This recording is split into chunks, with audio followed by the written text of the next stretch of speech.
Hello, hello, hello, Filter Free America listeners. We are back together. And yes, my voice is back, mostly back, 99.9% back. My incredibly sexy voice is back to where it once was pre major killer sinus infection. So, apologize again for the delayed episodes, of course. I always have an excuse. It's always something, right? Dog issues, throat issues, sickness, whatever.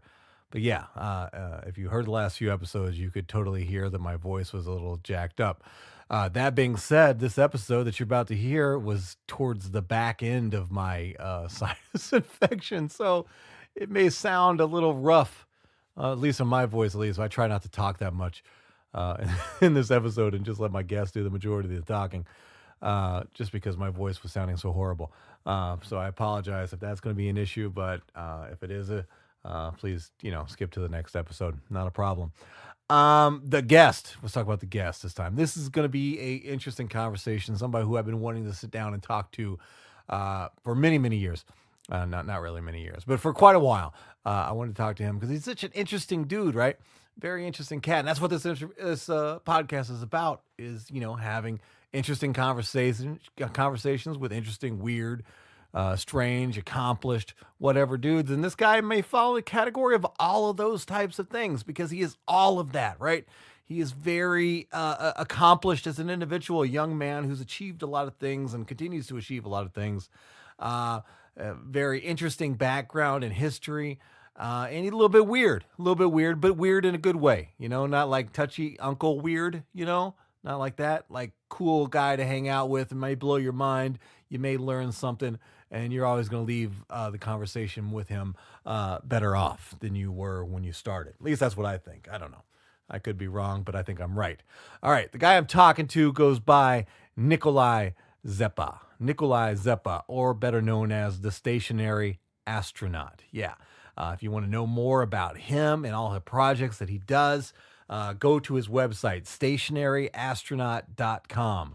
Stationaryastronaut.com. And he is also the host of the Stationary Astronauts podcast. And you should be able to find all that information there via his website.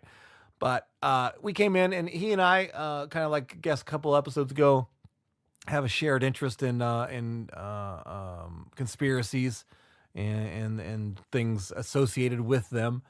And we have a similar perspective of it, where we're very skeptical about a lot of things, but we also try to look at things from a very logical point of view and not try to get all crazy lizard people with it. That's kind of where we're at, right?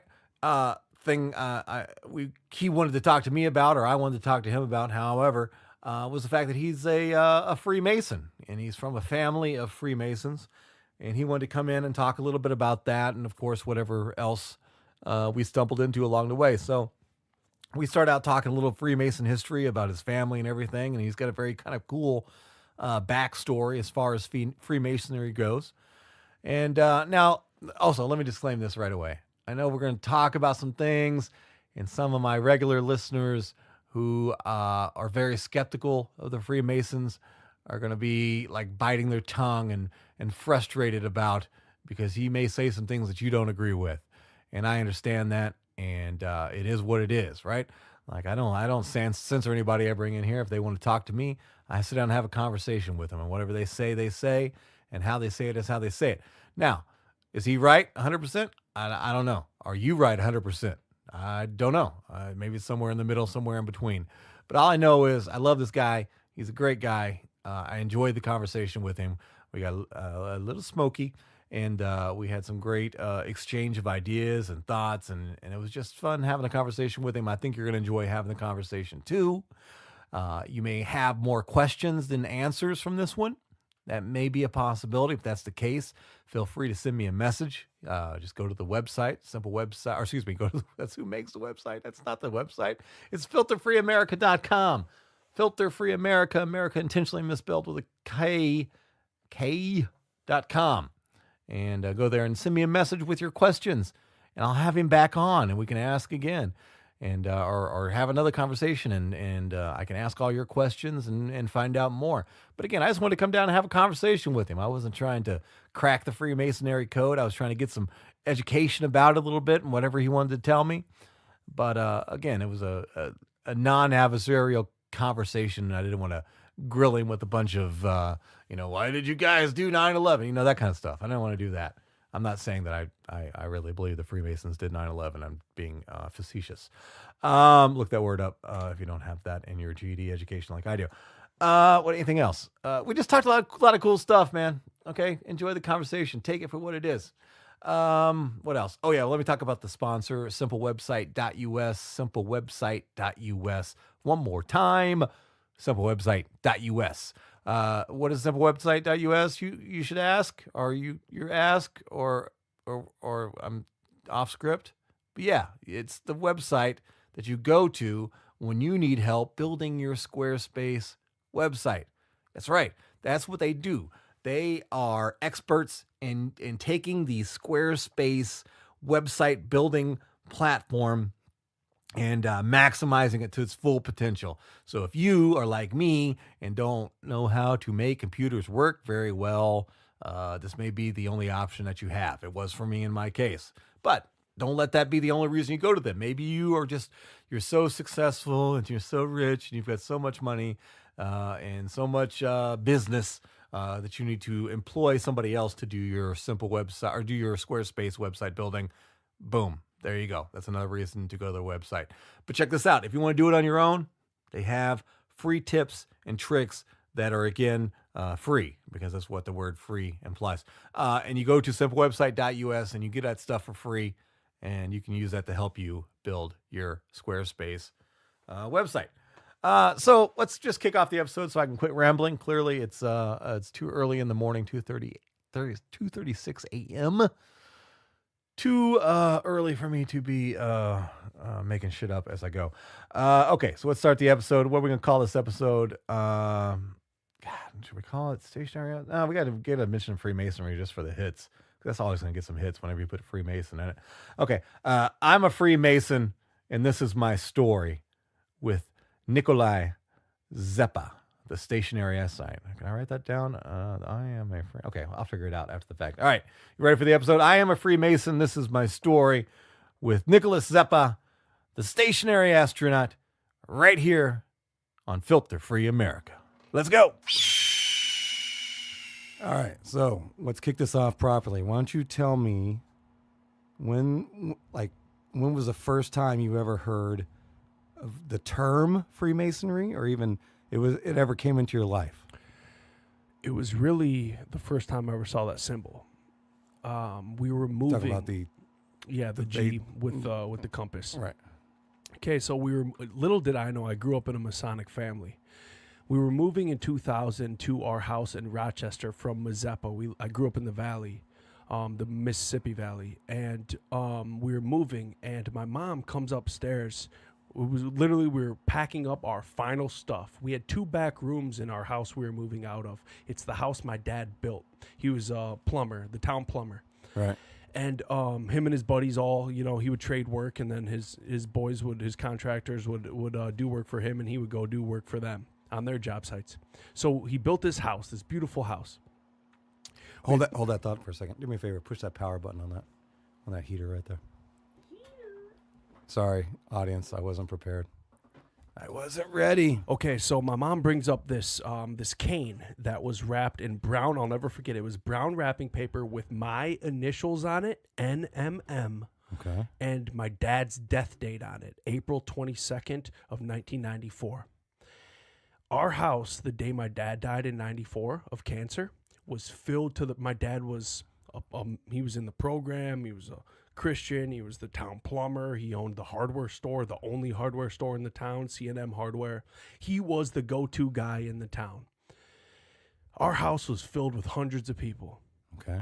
Someone had snuck in our house that day and obviously left this thing, and we only knew that because it had his death date on it. Really? So this is 2000. This is the year before 9/11. Right. So I open up, because my mom gave it to me because my initials was on it. So she gave it to me. She's like, I don't know. This is weird. Your initials, your dad's death date, da fucking da. So sure enough, I open it up and it's this cane and it's got the symbol up top. It's got these two marbles, these two white marbles inside of it. It was perfectly crafted, dude. It was beautiful. Made of wood? Yeah, made of wood. Master craftsman obviously made it. And then it had another G down underneath where the marble strip. So I'm like, what is this? All the while, my mom was remarried at the time to my stepdad, who was also a Mason. And I would always see this symbol because he'd get mail sent to our house. So she's really into like Mason Dick? Is that like, yeah, my mom loves the Mason D, dude. It's perfectly crafted. It's like a rock. It's like a brick. That's a weird fetish, bro. Mason Dick. I only go for secret societies. So anyways, like I would skull and boner. Yeah. How about that? So I would see that was perfectly timed. So I would see this symbol on this mail that my stepdad would get. And mind you, my stepdad, he's like president of this, president of that. He's president of the ambassador group of the chamber, the #1 chamber of commerce in the state. He's balls deep in everything. Right. And he's always been a small business owner. He's owned restaurants. So at this time, my mom and him owned a supper club. That was one of my first jobs. I was just a busboy there. And I would always see this G. And then I open this up and I see it all over this cane that had my dad's death date on it. So all we could tie it to was someone who was in our house that day, who obviously loved my dad, dropped that cane, left that cane for me to eventually find. He probably didn't know that we were going to find it 6 years later. Now, again, I'm pretty ignorant as far as the specifics about Freemasonry. So is there a ceremonial aspect to canes? Is there something about canes specifically that we need to know? Yeah, so canes are, Freemasons, it's all based on our old craftsmen who literally would lay the foundation for all of our construct. Everything that was built. They focus so hard on the perfection of geometry. Mm-hmm. Now, there is craftsmen and there are master craftsmen who are in the know. And that's why they use the compass around the G. So with canes, this is the kicker. I didn't find out about the importance of the two marbles in the cane until I got signed to this management company who are also Freemasons in 2011. So now, is that just coincidence or very coincidental. So it's like they didn't knock on the door, hey, we're the Mason Management Company. Here's how the universe works, Joe. Okay. When you start putting your attention towards things, right, the universe answers that. Not whether it be negative things, whether it be positive things like signing a contract, whatever, a fruitful contract. So 2000 happens. We moved to Rochester. Less than a year later, 9/11 happens. And that's where because I knew it was funky. So I started diving into everything conspiratorial behind 9/11 because I knew it didn't add up. And that's where I really started. Were you an immediate questioner or did you take time? It took me a few years, actually, a couple years. So I started really questioning in 2003, and that's where this symbol kept popping up. And then because I still have that cane, and sorry, I forgot to bring it. I'll bring it next time. Shoot me a picture or something. Yeah, well, it's in the corner of my bedroom to this day. I always keep it around because it's just like it's beyond the society and still being connected to it. It's just that like I really appreciate what Freemasons do because they are economic leaders in our local communities. Yes, evildoers are Freemasons, but it's beyond that. Okay. They are deeper involved than let's travel back to that because I want to get into that and know about the bullshit from the reality. So 2001 happens. It starts getting crazy, and then I start doing talks. My teacher in my sophomore year of high school, and it was a philosophy class or something. He let me do a presentation on 9/11. I showed 9/11 loose change. This is in 20. This was before I graduated, so it was like 2004, 2005. Okay. Loose Change just came out. Okay. And I was I didn't really involved. start thinking, I actually was the guy that was debating the truthers up until about 2008. For real? Yeah, that's how long it took me to get it. I got into a big back and forth with this dude. I think I talked about in the last episode. Black dude I met on MySpace. Yeah. I don't know how we ended up meeting, but I was very conservative leaning right wing at this time because 9/11 like really kind of made me focus on the world and world events and things like that because I out of a guilt trip like holy shit my country got attacked and I'm not doing anything with my life, that kind of thing. But he kept working me. Yep. Like, dude, you got to look at this. You got to look at this. And then eventually I couldn't, explain it away anymore. Mm-hmm. I had to get where I had to accept that this is something different going on. But I was a little late adapter. And the crazy thing is that George H.W. gave the New World Order speech exactly 10 years prior on 9/11 of 1991. That's what really was insane to me, because everyone remembers the recount of 2000. Dude, I thought it was so fishy because I was in 7th grade at the time. And it was like, wait a minute, there's never been one of these? Like, why? What's up with Florida? And then you find out that the Bush family had ties with Acorn, which was the counting service and stuff like that, where that's one thing. But it all made sense on 9/11, the recount of 2000. People forget about the recount and how important that was. Right. Al Gore was supposed to be our president. He won.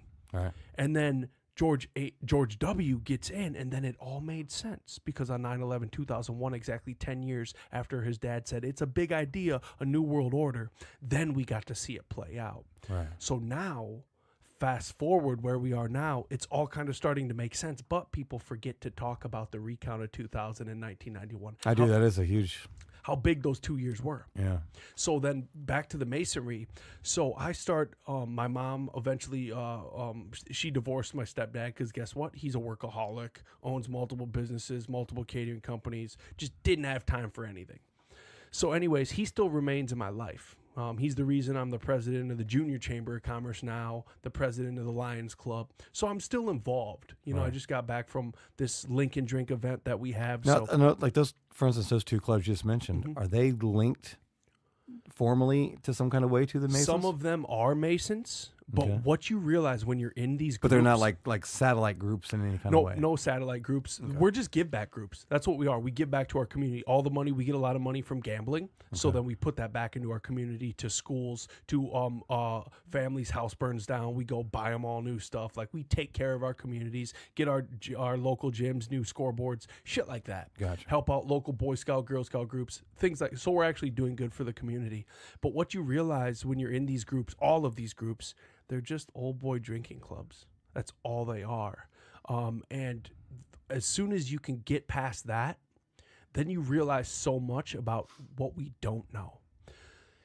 The Freemasons I wouldn't even consider them the tip of the iceberg. There are powerful people who have moved and shaked and been able to pull strings, who are Masons, but dude, they're not in there. Yeah, like, you move up the ranks, and as you move up the ranks, you learn more knowledge, but what you're learning is universal knowledge that you can get from Google, almighty Google, that you can get from YouTube, that you can get from the right conversation at the right time, that you can get from psychedelics.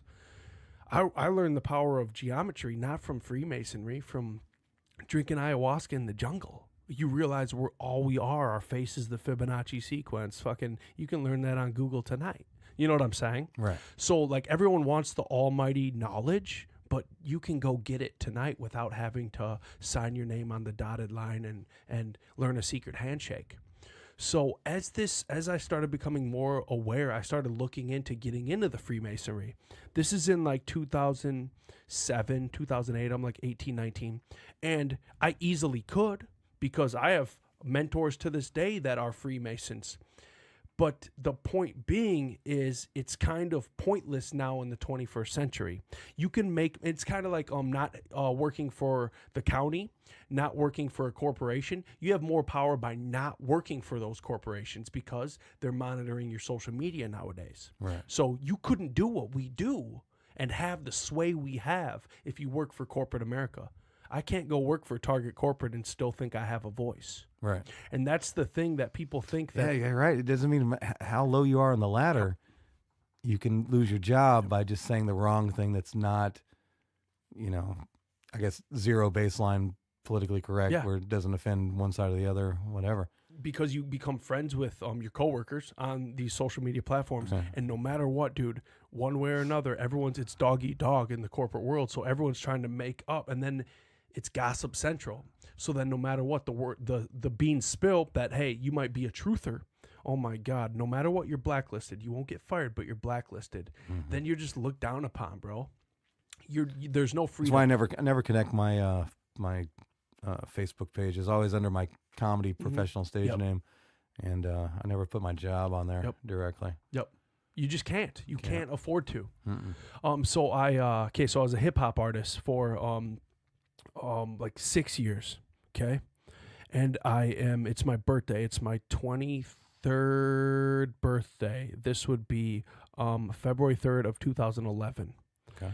I am opening up for Prof. Nice. Who we just sold out his show. We're bringing him down to Rochester. Nice. We got him coming to Eau Claire in April too. So anyways, I'm opening up for him.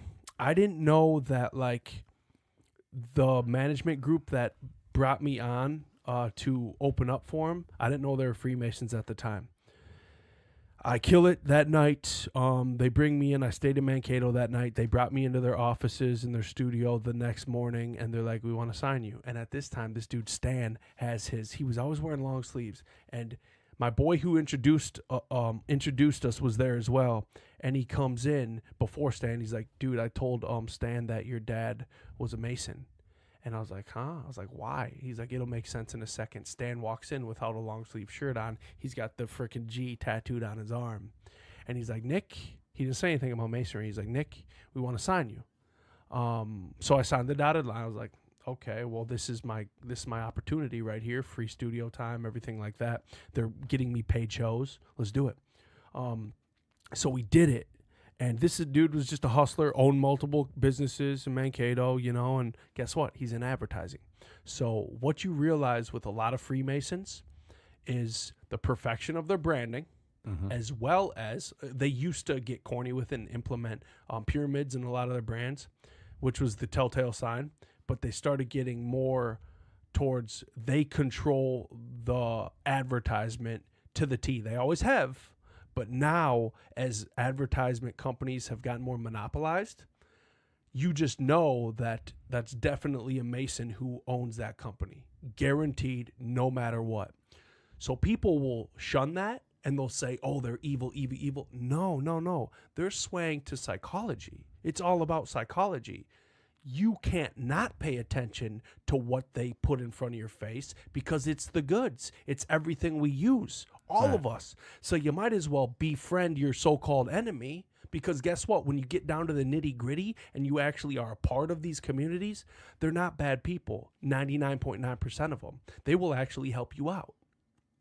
They're loyal. That's what it is. It's number one is you got to believe in God and you got to be loyal. That's the long and the short of it. Rule number one. Believe in a God, right? You have to believe in a God, Gotcha. a source greater than yourself. Right. And that was kind of what drew me Does in. agnostic count to that? So agnostic means no religion. No religion, but believe in the possibility of a higher power. So that's the funny thing. Yeah, the possibility of a higher power as long as it's greater than yourself. Right. This is the funny thing. Which is easy for me. There's not too many people that I'm greater than. So absolutely. That garbage man that comes here once a week, he's of greater power than me. He's got better credit, probably. Make friends with your local janitor. Right. So check this out. This is the kicker, though. So I grew up in Catholicism. Okay. And my dad would make us go to church every Sunday. I was an altar boy for crying out loud. And grew up in religion classes, shit like that. I read up with Freemasonry that because they love metaphor. Freemasons love metaphor. And what is Catholicism? The story of Jesus is one big metaphor for our son that grows the wheat, which is the body, which grows his blood, which is the grapes. You know what I'm saying? Right. It's one big metaphor. And it's so funny when you deal with Masons and you talk to them and they kind of spill the beans. They're like, dude, we just believe in a source greater than us that put us here. That is perfection. So that is, if people want to believe in Catholicism, yeah, that's all you. You know what I'm saying? It's all you. If you want to believe, like a lot of people believe in, in the program, in the 12-step program, Alcoholics Anonymous, all it is a force greater than themselves. That's all they, you know what I'm saying? We have no answers. Right. So when you get to that point and you realize everything is one big metaphor, who the fuck has the answers? I don't. But what I do is fill my brain with knowledge so I can be a little bit more prepared when the conversation comes about in regards to why we are the way we are, why our local economies work the way they do. It's all about who you know. Mm-hmm. It's all about who you know. Joey, I'm a 2.5-time college dropout. Okay. I have made it in so many avenues, all by fucking the power of the handshake.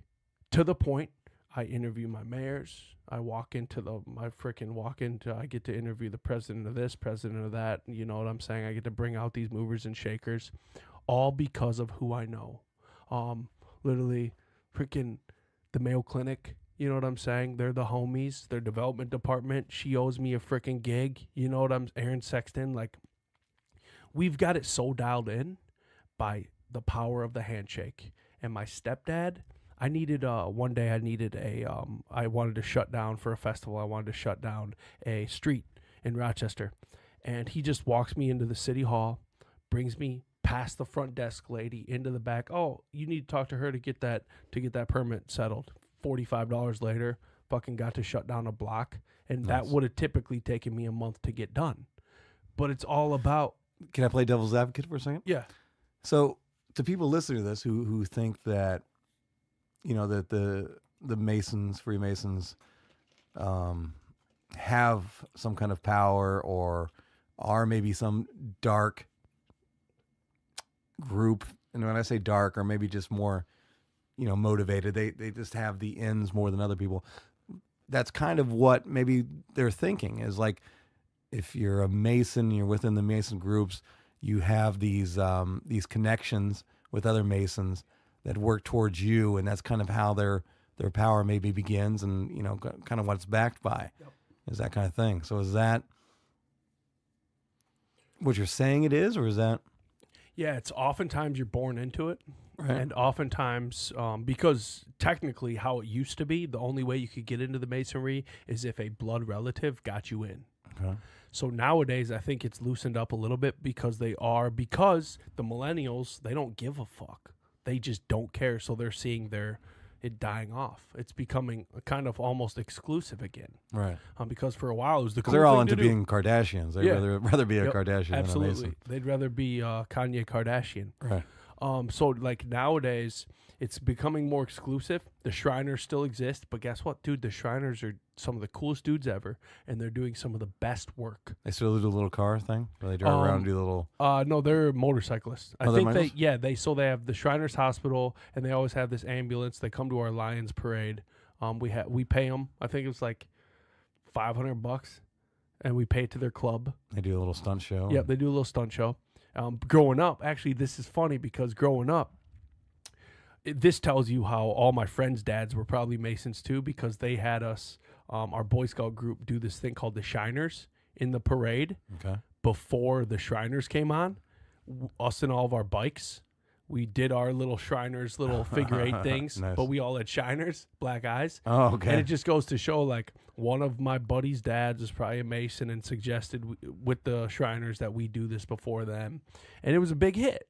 But it's just one of those things, like, dude, when you're a little kid and you're coming up, a 8-year-old white kid, from their level of understanding, is the same as any other kid who's in that same situation who doesn't have, didn't grow up in a Masonic family. You don't have a clue. You have no, it's not even anything that's talked about, because you don't know how the economy works. You haven't been kicked in the dick by life yet, to the point you have to ask questions. All right. And what you start seeing now, like, with how cities work, bro, it's kind of like now that I've like kind of like gotten the in, it's a thing of beauty, to the point where I feel like the world is at my fingertips, if that makes sense. Mm-hmm. Where I get to fly out and do epic shit and get paid to do it. All because, not because I'm going to work for Masons or anything like that, because I've worked with Masons that have introduced me to people who have changed my fucking life. Investors, people who can change our lives with just the drop of a dime. All the while, it's like a feather in your cap. You know what I'm saying? And it's all because I put in the work, dude. I go to meetings I don't want to go to. I do shit I don't want to fucking do. It's kind of like make calls you don't want to make. I wake up every single morning, pretty much send out 10 emails right when I wake up, before I even fucking my feet hit the ground. Emails I don't want to send. Yesterday, I sent one to Joe Powers, who is a powerful dude, basically owns all of 2nd Street in Rochester. And he owns one of the top 5 catering companies. He just got a big, has J Powers, this new restaurant in the brand new Hilton building, but he's partnered with who? The richest man in Rochester, Andy Schifolius. Joe was one of my main sponsors for Get Me Gary V, our first installment of Meeting of the Minds. And this is a dude who's been like an unwritten mentor to me. And it was always funny because his catering headquarters is kitty corner from the Masonic Lodge in Rochester. And I live right over there now off 2nd Street. We call it Uptown. And he's always kind of been this unwritten mentor to me. So, like, I'll send out emails to him just to, like, see how he's doing. And he's such a loyal dude where he gets back to you. Mm-hmm. And, you know, he kind of sees what we're doing. And when I go to his Canadian honker restaurant and I'll talk to him in the back and he's like, man, what's coming up next? Because he always knows I'm up to something. Right. And when you start showing these Freemasons that you mean business, where it's like beyond pitching them, you just show them that you're up to stuff. Right. You're always doing things for your community because that's what they care about. They care that you're like giving your time. And that's kind of what I started doing was like, and I learned this from my stepdad, who's president of all this stuff and these nonprofits and things like that, throws these festivals. He always would give his time. Yes is the answer. Now what's the question? That's big in the game of giving back. Right. So you have these powerful people they're fucking driving Escalades. They wear the nicest suits. They fucking are the biggest donors for these foundations. What the fuck else do they need? They don't need shit, so they give their time. And that's what you start realizing is when you show these people that you're willing to give your time, willing to send out an email you don't want to send, willing to just do the nitty gritty, bro, they got your back. And you can drop their name. That's how I got in with Mayo Clinic. I dropped Joe Powers' name.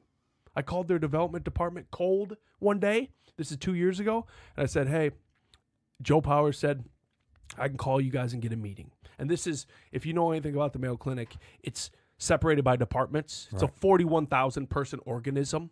This department knows dick about this department. They're so disconnected yet connected. Kind of like it's human like a mini beings. government. Yes, yeah. that's what it is.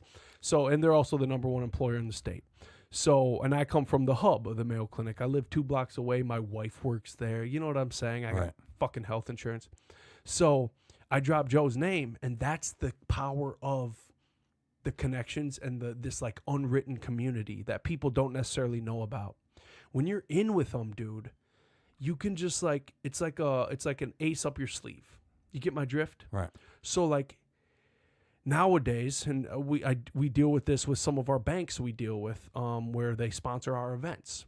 Bro, we just drop one name. Before we know it, we're getting a meeting with their president and their entire fucking board, you know, to the point where we can just call up U.S. Bank corporate now in Minnesota and they give us a meeting. We are allowed, we're able to pitch in a nutshell. That's why I feel we have the world by the balls, because like we can pitch anybody now. As long as I make the call, I make the email I don't want to send, we can get the meeting. That's the cool thing. And that's why I feel untouchable right now. And I don't mean that egoically. I mean that like confidently, where it's like I put in the work to do the dirt to the point now where it's like, it doesn't matter if I take LSD on a Friday night. I can get the meeting. It doesn't matter if I fly down to the jungle twice a year. I can get If you got LSD, you're always going to get a meeting with me. So. Absolutely. You need some? Right. No, dude, it's just super cool. And like now, so like through Joe Rogan, I found Aubrey Marcus. Okay. And Aubrey Marcus was humble enough to give me some of his time. And he's the one who sent me down to the jungle the first time and down to Peru. And it was just like so cool because it was like I go down there and then all of a sudden you're down there with the fucking lead water creator for all of Pixar movies, my boy Brian Goodwin. Really? Yeah, dude, he's based out of New Zealand. Like that's what's so sick about it, bro, is like Masonry, because reading books will get you to the promised land. As long as you give yourself the time to read the books, you gain the knowledge, and you start making the connections. So we should all be professional dot connectors in our head. Right. So that's what landed me down to the jungle and really started having me ask questions about geometry and like the perfection of it all and what really creates us. And then when you start diving deep into the power of geometry. What really creates us? Shit, dog. What really creates us? What do you think really creates? Oh my God, dude. I think this is what I think. If we're going to think macro, it's beyond the Big Bang. I think a further dimension got the balls to really harness the energy and put together something on this planet. And that has to do with, obviously, the perfection of meteors hitting here with the right compounds on them to spawn life, microorganisms, and then they eventually turned up. But the thing is, our frontal cortex is too perfect, and it came too far out of left field that I think there was a mediator. All right. If that makes sense. Because there's no way we're sitting here right now. And I learned this. Aliens came through my 5th night, my first year. And they fucking were there, dude. And they were telepathically talking to me. And I didn't have all the time in the world. It's a 5-hour experience that probably only ate up 20 minutes of it. Right. But it's like they're telepathically talking to you like, yeah, motherfucker, you don't know shit. That's basically what they tell you. You don't know shit. And that's been a consistent theme throughout my freaking multiple trips down there.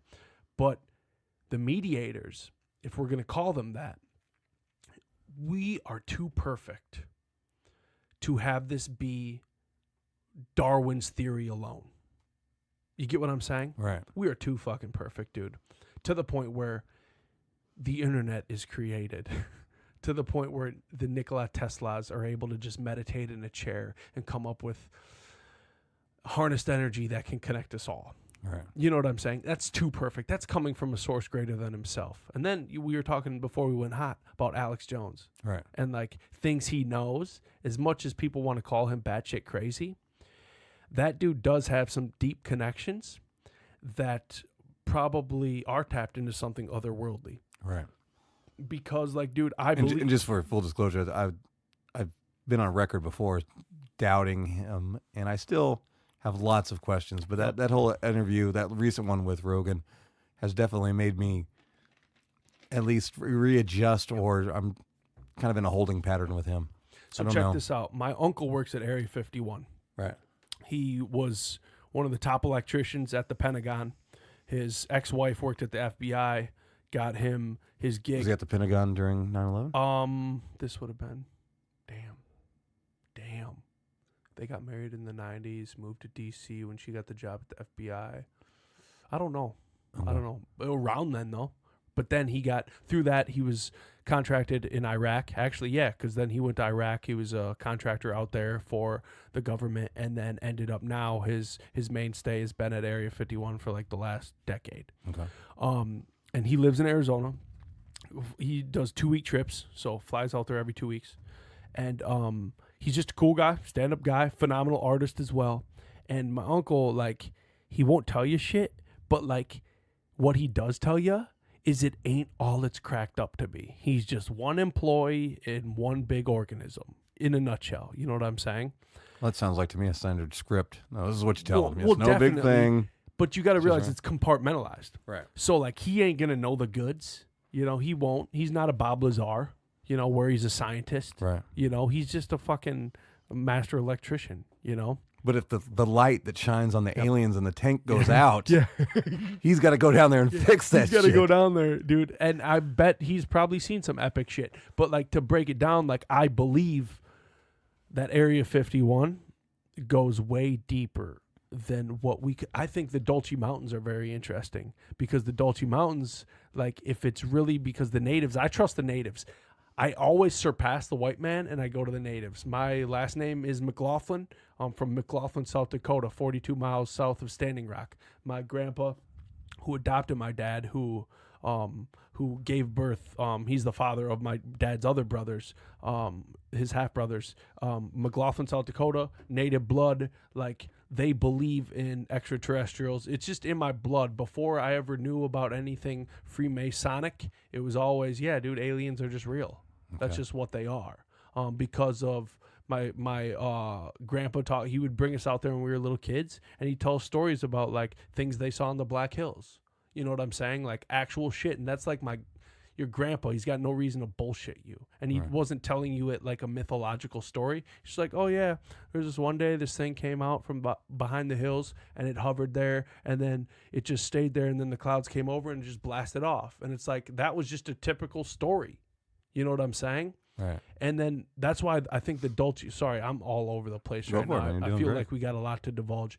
But like with the Dulce Mountains, it just is. Like there is stuff going on and it's like a whole, from what I don't know a lot about it. I just layers, dog. There's lots of Bigfoot sightings. There's, the what are the little floating bubbles, those things? The orbs. Yep.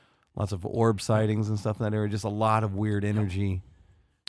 Yeah, Skinwalker Ranch is another one, right. Where there's just been crazy stuff. And so check this out. I can't wait till the day we get to find out why UFOs and abductions, because I really think having had some experiences via dreams and with ayahuasca, I really think it's transdimensional, where it happens with the chemical compounds DMT in our brain that makes us like experience things that might not be happening physically, but because they're happening quote unquote spiritually, they seem real. Right. So I think that's the majority of it. But like at Skinwalker Ranch, when a UFO shows up and the beam comes down, I want to know like why that person was chosen. I really want to like have it broke down for me. Maybe in 20 years when it starts coming out mainstream, where it's like, no, this is why they're choosing specific people. This is why kids are being chosen. This is why more kids are being abducted than ever. And it's just going undocumented. Like in New York City, you see the numbers. It's like, holy fuck. Right. These kids are like going missing. Right. I was in a Walmart the other day, and you know how Walmart always has that list of missing people there on the wall? Yeah. And it's just relative whatever area that Walmart is. Those are the pictures. So I started thinking that, dude, there was like 40 pictures in one Walmart, right? So like, think of how many Walmarts are. How many kids are missing right now? That's a huge deal. That gets us into trafficking. The sex trafficking part of it, and the whole. There's a lot of missing kids out there. Yep. The San Franciscan nuns, the Mayo Clinic nuns. They play a huge role in fighting trafficking. When the Super Bowl came through last year, they were doing PSAs and stuff like that because, man, it is no joke down in Miami when you travel these big metropolises, dude, you just see it. And you see these like, because you have we have it up here. The case of all the missing girls up in Duluth, yes. and they think they're getting shipped out on freighters and shit. Yep, across the Great Lakes, right? Yeah, and like it's happening. And it's something that like, it's like kind of like out of sight, out of mind, where it's not even really talked about. Because oftentimes, and this is going to go way off the rails, but like oftentimes these young girls might take a path. They might take a road where they are hanging out with the wrong crowd. Right. But it's not supposed to end in them like getting involved and getting abducted against their will and shipped out. And that's kind of the dark gray area where they start going down a path, but it doesn't mean they should have been abducted and fucking shipped out. Right. It means there were a 16, 17-year-old who made some tough decisions in their life and probably had a broken relationship at home. Made them accessible to those Made them people. accessible to that life. Yeah. But obviously that's one instance, Right. or one hypothetical, I guess you could say. So like going back into like, obviously we're talking about aliens now, but I think they're transdimensional, and I think we are aliens. We are one form of an alien. All the while, we ain't the smartest. We're not the brightest bulb on the tree. I've always liked that. We're an alien experiment where we have alien DNA. So that seems more plausible to me than a God, quote unquote God type image. It's just more maybe an advanced society. Just like you said, the way that they shipped their experiment to us was via an asteroid, which could be to them a spacecraft, could be a way of formal travel. And they have all the time in the world. Right. So when you what is time from in that dimension anyway? Absolutely. What time is even relative? So like a day could be a minute. A minute could be a year. When microorganisms are able to grow up and turn into monkeys and shit like that, and technically they say human beings used to be shrews back when dinosaurs were roaming the earth. I don't know, man. When you break down our frontal cortex and how fast it formed, I'm more or less. I dive into like the fact that what Graham Hancock talks about and how we had before asteroids really came and fucked us up and 12,000 years ago got rid of the woolly mammoths, saber-toothed tiger, shit like that. We had civilizations that were separated, but they were connected through pyramids on perfect meridian lines on our fucking planet. Which is why we can find pyramids all over the planet right now. Absolutely, and it's no fluke that the Egyptian pyramids are on the exact opposite side of the Mayan pyramids on the planet. I think it's too coincidental. Too coincidental. Nikola Tesla knew something about how our energetic field of our planet really worked, right? To the point these pyramids were tapped into it with how perfectly they were built geometrically. So they were tapped into the energy grid on a way deeper level that we couldn't even understand right now. You and I can't. Right. There are obviously people who can break it down for us. I'm not smart enough to. So then if we tap into these ancient civilizations, there's nothing saying that they might not have been a different species than us. They might have looked like us. But how your brain operates can decide whether you're a fucking alien or not. Right. In a nutshell, how I look at it. You know, Nikola Tesla, Elon Musk. Dude, Elon Musk's IQ.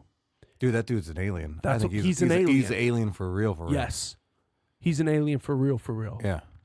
He is. We're not even smart enough to be in the same room as him. You know what I'm saying? Right. In a nutshell. And I think even with Rogan's interview. I assume I hurt his intelligence. Like his brain. Like, ow. Like, what? You're stupid me to death. Yeah, stop stupiding me. I'm making up words. But it's so interesting. So, like, working, like, because Graham and I, we've spoken a few times. And he's going to be on Rogan on April 22nd. And we're hopefully working on something to bring him to Minnesota to speak. Because I've been working with Dennis McKenna quite a bit lately, been down to the jungle with him, and he's going to be speaking at our meeting of the minds. And so he's actually the one who I'm able to drop Dennis's name to the point I fucking have all these doctors they answer my emails back. Right. Graham Hancock, yeah, I'm interested. Just break it down for me, and you know what I'm saying? Just give me the goods. Right. And all I have to do is pitch these people and get a yay or nay. That's the cool thing about it, by name dropping. So with Graham, I'm so interested with, because he just wrote a new book, and he's already, because people know him as the Ancient Aliens guy, but really, bro, this guy is the epitome of a ancient civilization journalist. He can put it into words it's a cool way to for put the it. layman's term, right? You know, because people think he's an archaeologist. No, he's on digs, but he's there to get the story, right? You know, and break it down for the layperson and put it in a book. So with Graham, we can't have that guy die. Graham Hank, it's kind of like, you know, when the important person dies, the seekers go with them. Right. We need to keep him alive. And this dude travels so much, he's always sick. So one of the first time I ever met him. How old is he now? Bro, he's in his 70s. Okay. So we can't have this guy die. And I think he's a treasure piece, and he's a international treasure.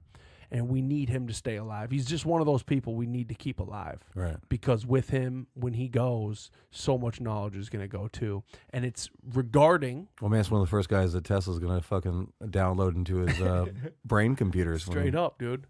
But, like, there are people like that we can't have go. So, like, there are important people, say, in the CIA that go. But it's like, what really... Like, when Dick Cheney dies... He might be one of those motherfuckers we can't have die. 2,000 years from now, when Dick Cheney dies. That's what I'm saying, though. But, like, okay, so let's throw out a hypothetical. Shoot. So if you were interrogating Dick Cheney, it's a two-part question. How would you interrogate him? How would you torture him? Gay porn.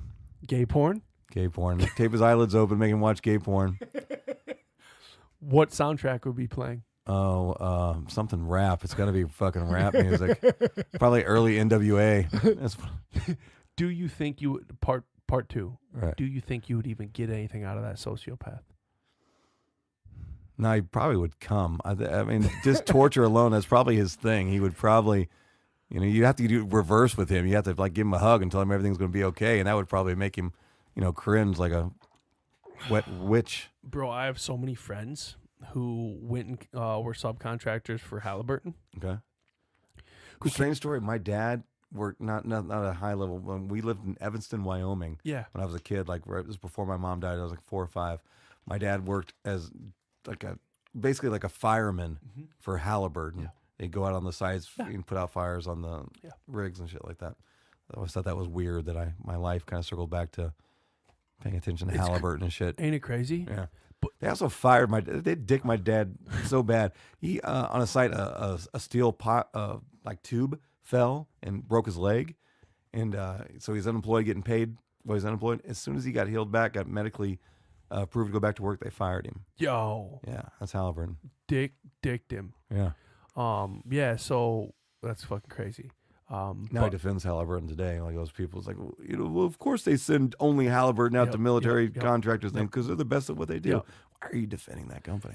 Well, dude, they did something right, but at the same time, it's all about who you know. Yeah, that's true. So Dick Cheney rose up the ranks, and so many people didn't know that our vice president was the CEO of Halliburton for a long while, and he was also apparently he didn't even know. Apparently he didn't even know. He forgot about it. Apparently. And he was involved in government before Halliburton. Right. But anyway, so I have friends who I went to school with, who I'm friends with, and they all went and got that Halliburton money during the war. Came back, paid for houses, 2 new cars, paid for college. You know what I'm saying? Like. Right. Didn't have to pay taxes on anything more than $90,000. You know what I'm saying? Tough life. It's a tough life, but at the same time, they go do their 2 years, come back with their 6 figures, and they're good. I have 6 friends who did that, and then many others who work for Blackwater. They a couple of my boys, Nate and Steve, and they were. Contractors for Blackwater after they got out of SEALs in the Army. And it's like, do we hold that against them? You know what I'm saying? They went out and they got that real money. I don't know. I guess if you don't really know what's going on, if you're just... Oh, they knew my boys who work for Blackwater, they knew what the fuck was going on. And that's the tough thing is like, you're damned if you do, you're damned if you don't. But the thing is when you're a jarhead, you get to the point, and this is how it's been broken down for me, that's just normal life. Like, that just is what it is. And it's like you're an adrenaline junkie. That's the only thing that'll get you into that state is just more adrenaline. And then... I don't think it's any different than the same kind of blind following that people who aren't deployed but who are soldiers for their political party. It's the same thing. They blind themselves to the bad and keep defending their bullshit, so it's not like we don't see it in other levels, too. Yeah. And to be fair for our military, like, one, they thought they were over there doing God's work. They were defending our beautiful country, which we are lucky to live here. Anyone who doesn't think that, go elsewhere. Go to a third world country, and you'll realize how fucking lucky you are. But then you, when they break down the micro stories, because everyone who hasn't been over there or heard the deep, dark secrets, they look at a macro scale. You either like it or you don't. Right. But when you hear the stories of a kid with a freaking suicide bomber kid with it strapped to his chest, wielding a fucking machine gun, coming at their platoon, like, you got to shoot. You have to fucking take them out. And that's the micro scale. Right. That my boy Nate, he was in a book. His story was in a book, and they used the real names. This dude who they blew half his fucking head off, and he was still alive for fucking like 2 hours, sitting there just like he was an Iraqi, and it's just like a fucking crazy story where it's like this guy was strapped to the gills, and he was driving a vehicle very fast towards them. Luckily, their sniper bro fucking took half his head out, and then they went and they were like kind of interrogating him, disarming the bomb, and this motherfucker's still alive, and it made a book. But that was just one story. Right. That was happening on a daily basis to them. Hourly basis. You know what I'm saying? Yeah. Hourly basis, yeah.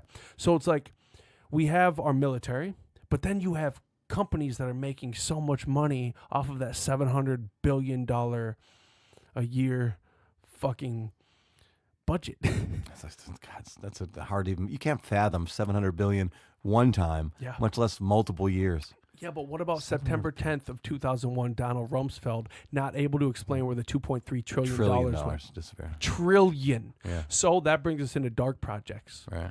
Projects that CIA officials don't even know are going on. Right. Because what did what was his name? Who warned us back in the day? Was it Dwight D. Eisenhower? Warned us of the dark government. Right. He's like, there are powers that be. In a nutshell, I'm obviously breaking it down.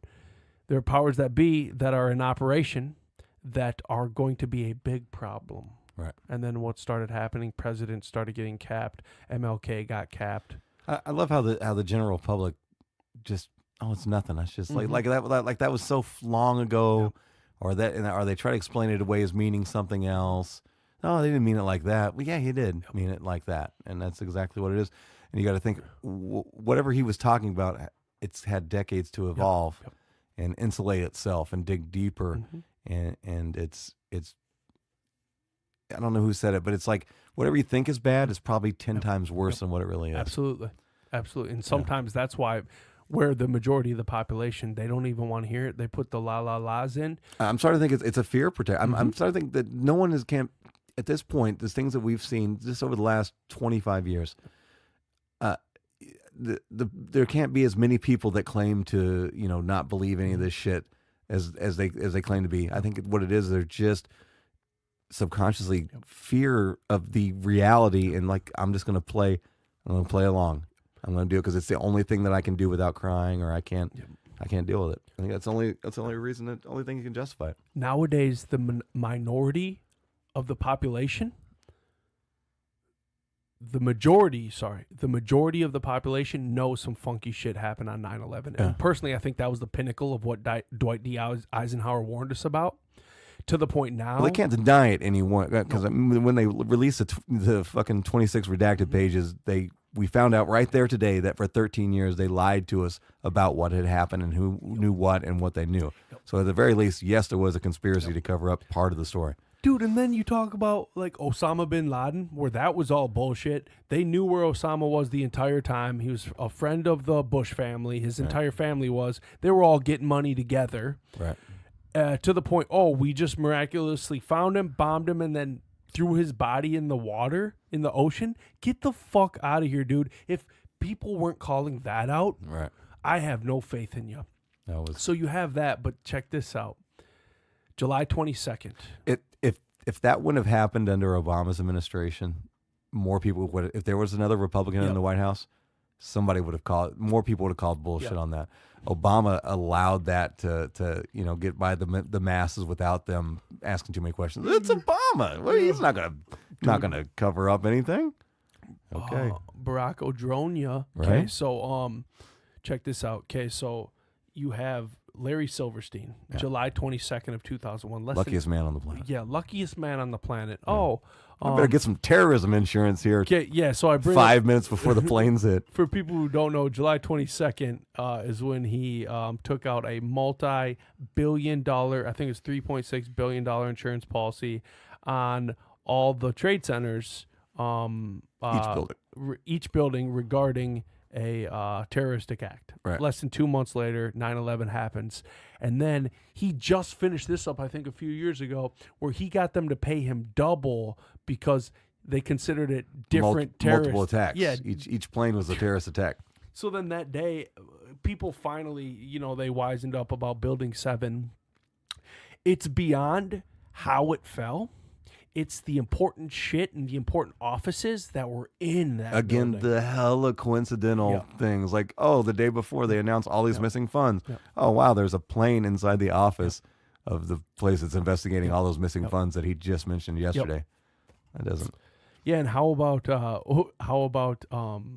whose office was on the exact opposite side of where the missile went in the Pentagon? Rumsfeld. Yeah, Donald Rumsfeld's office. Whew, lucky guy. Yeah, lucky guy. Of all the people that couldn't get hit by a plane. In a matter of 20 minutes, all the footage of all surrounding cameras around the Pentagon was confiscated. Yep. So, they only released a couple frames. One of the most secure buildings buildings on the fucking planet. Cameras every goddamn where. No bodies found. No bodies found at the Flight 77. Secretary of State, what are you doing on the day the country gets attacked? I'm going to go outside in front of the cameras and pick up little pieces of airplane. Dude, you would be under wraps, under heavy fucking guard at that time. Yep. No fucking way. So all a fucking stage show. And it's crazy how no black boxes were found. They found one fuselage at the Pentagon. They found a wallet They found a wallet of one of the terrorists on the street 3 minutes after the building collapsed, apparently. How convenient. Right? All the while, you couldn't find the one thing you always find, and that's the black boxes. Right.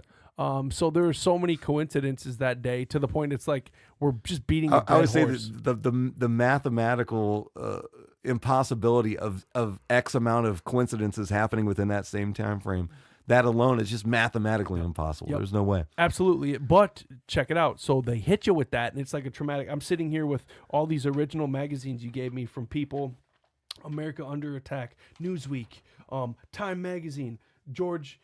Oh my God, George W. holding the flag. Look at that. So check that out. So that's propaganda squared right there, dude. At its finest. So right. So we have this, right? So we were all kind of in shock and awe. Right. To the point they were attacking our senses from every angle. Yep. Everything was 9/11, from the fucking Super Bowl. The Patriots won the Super Bowl, right? It's every single thing was to stimulate your patriotism bone and to trigger that, man. It's a big idea, New World Order. We need this. They needed a new they needed a new, not a new Vietnam, but a new Pearl Harbor to happen to That's bring PNAC, plan for the new American century. How convenient. That was like 99, Yeah. and it had the trade centers on the front Right. of it. That's just crazy. So this happens, right? And then we're all like kind of dumbfounded as a country. And I'm breaking it down from the inside. So like I have a lot of friends in Australia, the UK, New Zealand, Germany. I always like to hear overseas people, their points of view and what they think's going on. They think and Never talked to anybody from overseas who believes the story. They all know it's bullshit, but they all think we are the laughing stock because, and they think it's beyond Donald Trump. They're like, you guys, they see it for what it is. They're like, you guys are being bamboozled. Your country is bamboozling the people who live in it, and y'all ain't doing nothing about it. Right. There's been a never-ending, in the UK right now, there's been a riot going on for like a year that like I'll see on World Star, but it's like they're going to war with one another. The yellow vests are doing what we should be doing. Yes, exactly, is what we should be doing. So it took us a few years. They'll fucking protest their government over anything. Oh, wait, my baguette's 10 cents more? I'm going to burn this motherfucker down. Motherfucker. So it took us a few years to start asking questions about what really happened on 9/11. Yeah. And I think like as many holes that might have been in the Loose Change documentary, that really opened up, bro, because YouTube wasn't hopping like it is nowadays. Right. To the point now they're censoring everything. You know, and that's like if you know what's going on Pinterest and on YouTube, like look at what just happened to Alex Jones. They took him off, but the thing is he was the type of dude where he was just like, they just deplatformed one I thought was strange, and I can't remember his name, but I've watched his videos. He's the old retired Navy SEAL guy who exposes people who for stolen valor. Oh shit! That old white dude with a gray beard. Yeah.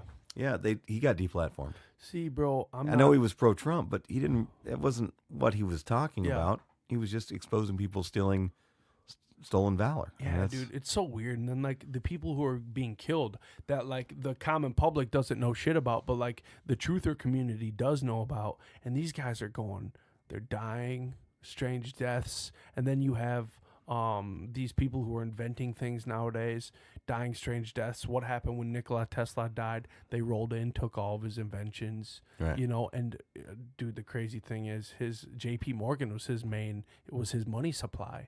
JP Morgan was invested heavily in Nikola Tesla, giving him all the money to do everything he needed. And then he gave him I was just up at what's the fucking big water? I was just up at Niagara Falls this past I think it was fall, and I was reading because that's where one of his plants was, where they still use one of Nikola Tesla's inventions in the falls to power a bunch of Canada.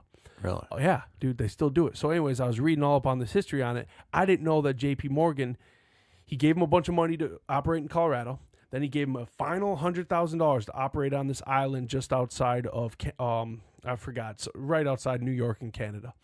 And that's where he had his big energy thing that everyone knows. Yeah, you can picture it. So that was the final $100,000, and JP Morgan said, "This is it. You're like going against what me and all my friends are doing." The John D. Rockefeller, founder of Standard Oil, like you're trying to like we're gonna we love what you're doing, but at the same time, it's got to be profitable. You're trying to give free energy to everybody.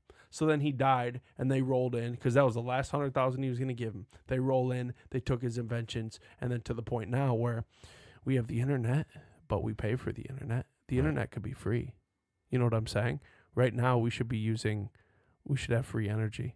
All of us should. Right. You know, but we're fucking consumers. We're born consumers. And that's where, like, that's the dark side of all these connections, where this network, they control the fucking market. So they have everything dialed in with their costs. So, you know, did you ever take an economics class in college? No. Okay. Oh, yeah, I never went to college. You got GED. Yeah. So if you ever took an economics class, it's not illegal, but it's very frowned upon. Their example they use was gas stations. So you notice how gas stations are right across the street from each other, competing gas stations. McDonald's, Burger King, dollar menu. This price of gas, this price of gas. You can't be Super America on one side, Quick Trip on the other, and Super America is bottom lining it.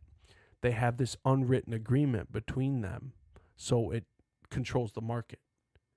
Because internationally, we're shipping in a lot of our oil. Right. So if barrels go down, that's where our price goes down. And it's just simple economics, but they're all in bed together. And that's why Standard Oil had to break up. I think it was in like 1918 or some shit. They're like, no, you have to break this up, John. You have it fucking monopolized. You know what I'm saying? Right. So they made him break it up to the point now it opened up the market for everybody else.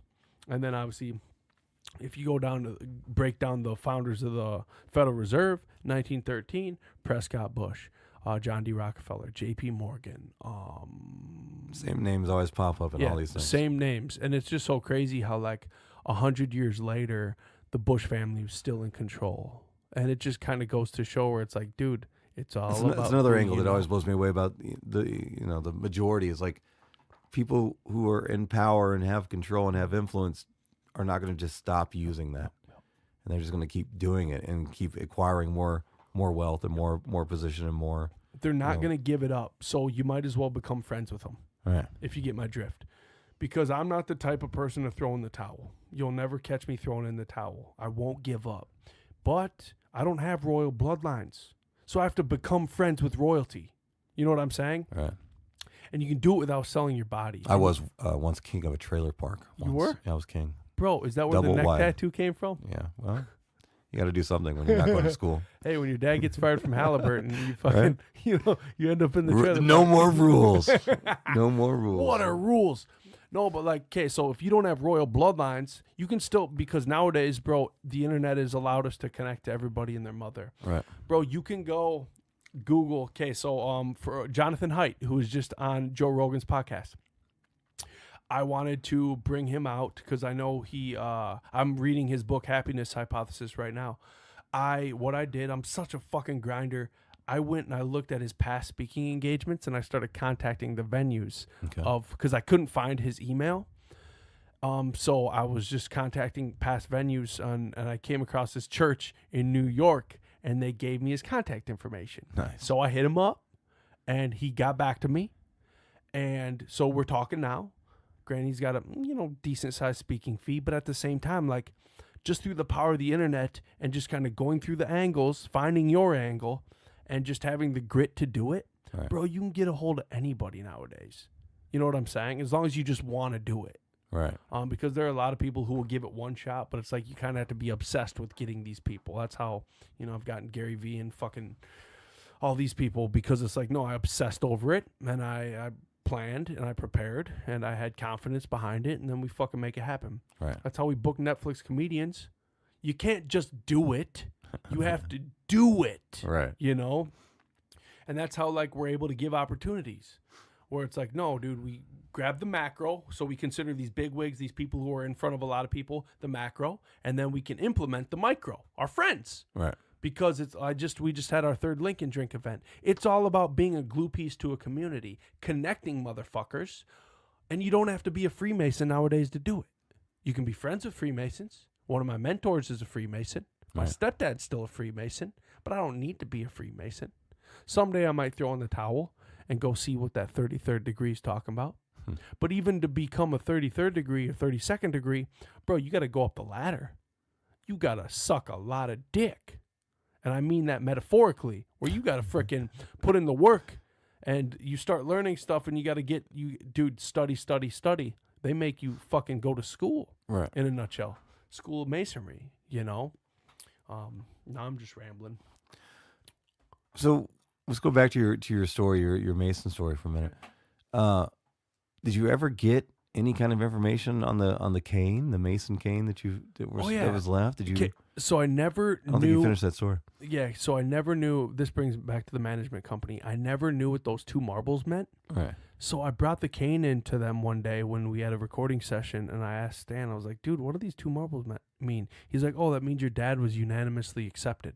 So it's kind of like a jury. So if one motherfucker doesn't want you in, you're not in. So you have to be unanimously accepted into the Masonry, and that's what the 2 marbles meant. So I think that was kind of like my dad got accepted, and he died prior to maybe things becoming official or whatever that may be, and then he wrapped it up, and then I was meant to someday find it. And it was really kind of crazy because this dude, Stan, he was very kind of like egotistical, and he was kind of like a buzzkill in the form of like how I perceive Freemasons. Because like, dude, why do you have the G tattooed on your arm? You know what I'm saying? Like, right. It's kind of like, bro, like that's anti what my elders who are Masons. And that's supposed to talk about Fight Club. Yeah, bro. Mentality. You don't talk about Fight Club. Right. You know, first rule, you know, and that was kind of like the thing. Like, you see Masons who have the rings, and you ever seen well, every goddamn car, the like old school Mason has that thing right in their back window, you know? Yep. I always assumed that was because there's a lot of Mason cops, right? So I always assumed that like, oh, I guess I'm not going to give you a ticket for, speeding and getting a blowjob from a hooker and snorting blow in your Cadillac. Yes. Yeah. It's the get out of jail free card. Right. And that's what it is. So, like, you see that with a lot of police officers, a lot of firefighters. Because my fuck the police bumper sticker doesn't help me at all. I don't know why. You have a fuck the police bumper sticker? I should, but no. You are all about the FTP, though. Yeah. And I got my ass beat by the Hennepin police, and right on campus, U of M campus in Dinkytown. Got my fucking ass beat. Was it just practice for them, or what were they? Dude, they beat the shit out of me. They said I was going for my waistband, and I wasn't. Of course you are. Of course I was, right? Everybody's so they going beat for the shit something. out of me, but this is the power of connections. My sentencing judge, because I was on probation at the time, my sentencing judge, who I'm now in a book club with, Judge Lund. I smoke weed with his son. Don't tell him. So check this out. No, he went to school with my sentencing judge, Judge Small, in Hennepin County. So due to that connection, all charges were dropped. All because of connection. Right. And I'm a fucking 22-year-old punk at this time. You know what I'm saying? 22-year-old fucking rapper who thinks he's tough. You know what I'm saying? So the power of connection played out there. Mm-hmm. And I was like, what the fuck, dude? And all of a sudden, and that's where, like, now, shit, Judge Lund cut me a $500 check last year for Get Me Gary V. You know what I'm saying? Like, to the point now where these people are like, they just, like, respect what we do. And it's all because I go to these fucking meetings I don't want to go to. I do this shit. I give back, da-da-da-da. So anyways, the two marbles, though. Okay, so the 2 marbles, it really made sense. It's like, okay, my dad was a Mason, whatever. My mom had no fucking clue. Right. And it was so funny because, like, once I went and told my mom this, she's like, I had no idea. I always thought he was just going to AA meetings. I didn't think that the 3rd Tuesday of every fucking month, that's where he was going. So it all started kind of making sense to her, too. To the point, to this day, my mom still gets my ex-stepdad's mail, Freemason mail to her house in Rochester. I was just going to ask. I remember that's one of the notes that I had, and you said you were still receiving mail from. Yep, she still gets his fucking mail, because it's like, dude, like, that's what tells you, like, local Freemasons that don't actively move up the totem pole and get involved in deeper shit. They're just your local Joe Schmo business owner. So what's the deeper shit of Freemasonry? What can you verify? What can you tell me? What's the height of their power now? What are they? Connections. Okay, so as you move up the totem pole, you go deeper and deeper into one knowledge, but that's more so like the 'Cause knowledge. you're presenting it almost like it's kind of like an Amway for connections. It's just like That's all it is. That's all it is. So like so Freemasons. you're dispelling a lot of conspiracy theorists, their dreams about what the Masons really are. If it's just Okay, so you brought up Skull and Bones. right, Skull and Bones is, what was that? Did that stem from Yale? yes, Okay, so it Or stemmed it's from in Yale. Harvard. Yale or Yeah, Harvard, either one of the one. two. But anyways, One of the schools I'll never go to. ever. of course, dude. But we have these old institutions, these Right. very old institutions. Go into the cornerstone of those old institutions. Shit, the Mayo Clinic. Guaranteed, if we found the cornerstone, you're going to see the stamp right on that. Right. The old, what were they called? The frickin' Knights. That's Okay. a Templar. Knights, the Templar Knights. Yeah.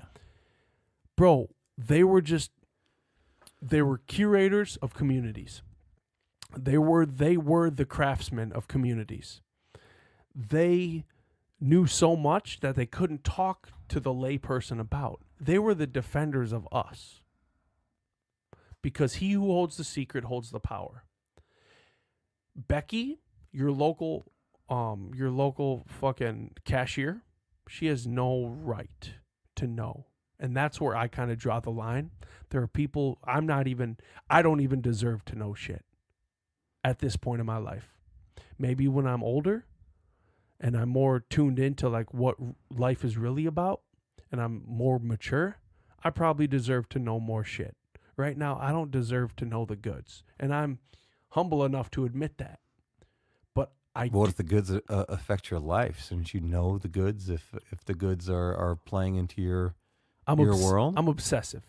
So Well, I'm thinking not just you specifically. I'm talking about general people like Becky at the store. If her life is affected in one way or the other, positive or negative, by the actions of the people who do know, cognitively, she couldn't comprehend it. And that's just I'm just kind of surface speaking. Becky's going to night school. She's working on this, man. She's trying to get her cognitive skills. She might. But the thing is like there are sheep in this world, and there are people who they're puppeteers. Okay. I consider myself a puppeteer because out of my imagination, I put shit together. I make the connections, and we do big shit. We have the conversations that need to be had, and we push things forward. There are people who are sheep on this planet, and it's nothing against them. They were born that way, dude. Genetically, they're just not meant to make moves. They're meant to work for corporate America. They're meant to just work for the man. Right. I don't operate like that. I can't. It's just impossible for me. I have to make money come out of thin air. And it's an art. There are people who can't comprehend knowledge. They can't. It's A and B, bro. That's their life. A and B. Go to work, come home. Go to work, come home. Those people typically end up sadder, and they might not ever find their purpose. I believe we all have a purpose, but for the layperson, it doesn't mean gaining more knowledge from like the power of geometry and like how our creator actually put us together. You know what I'm saying? A lot of fantasy football knowledge. Yeah, is a really lot what- of fantasy football. That's kind of the And focus. nothing against those people. I Right. play fantasy football, but at the same time, like, it's just like I see it for what it is, where it's meant to take us away from having a faith-based life on a Sunday and worshiping bunch of dudes with perfect butts on a football field. Right. In a nutshell, my wife loves it. But anyways, like, so if we look at it like that, that is what it is. We can't change that. Kind of like an Elon Musk versus us. We're not worthy. We are not worthy of an Elon Musk. He's always going to be an inventor. To the point, you heard him, bro. He forewarned all 50 governors. He said AI is going to it's growing out of control. Y'all better temper this thing. He forewarned Obama, and it's like those presidents and governors aren't even smart enough to comprehend what he's telling them. Right. He's an alien to them. Are they just so egotistical that they just think that they've got this? No, you worry, smart boy. Yeah. We'll handle the bad robots. Well, he kind of said it in that podcast where it's like, no, it'll handle itself. It's like, no, it's growing out of control. And I think, like you said, they are egotistical. enough to think that they've got this Yeah, under. they got this. No, my advisors, they have this. Meanwhile, your fucking advisor's a dumbass. They don't even You know. know, snorting cocaine in freaking Washington in the district, poking the smot.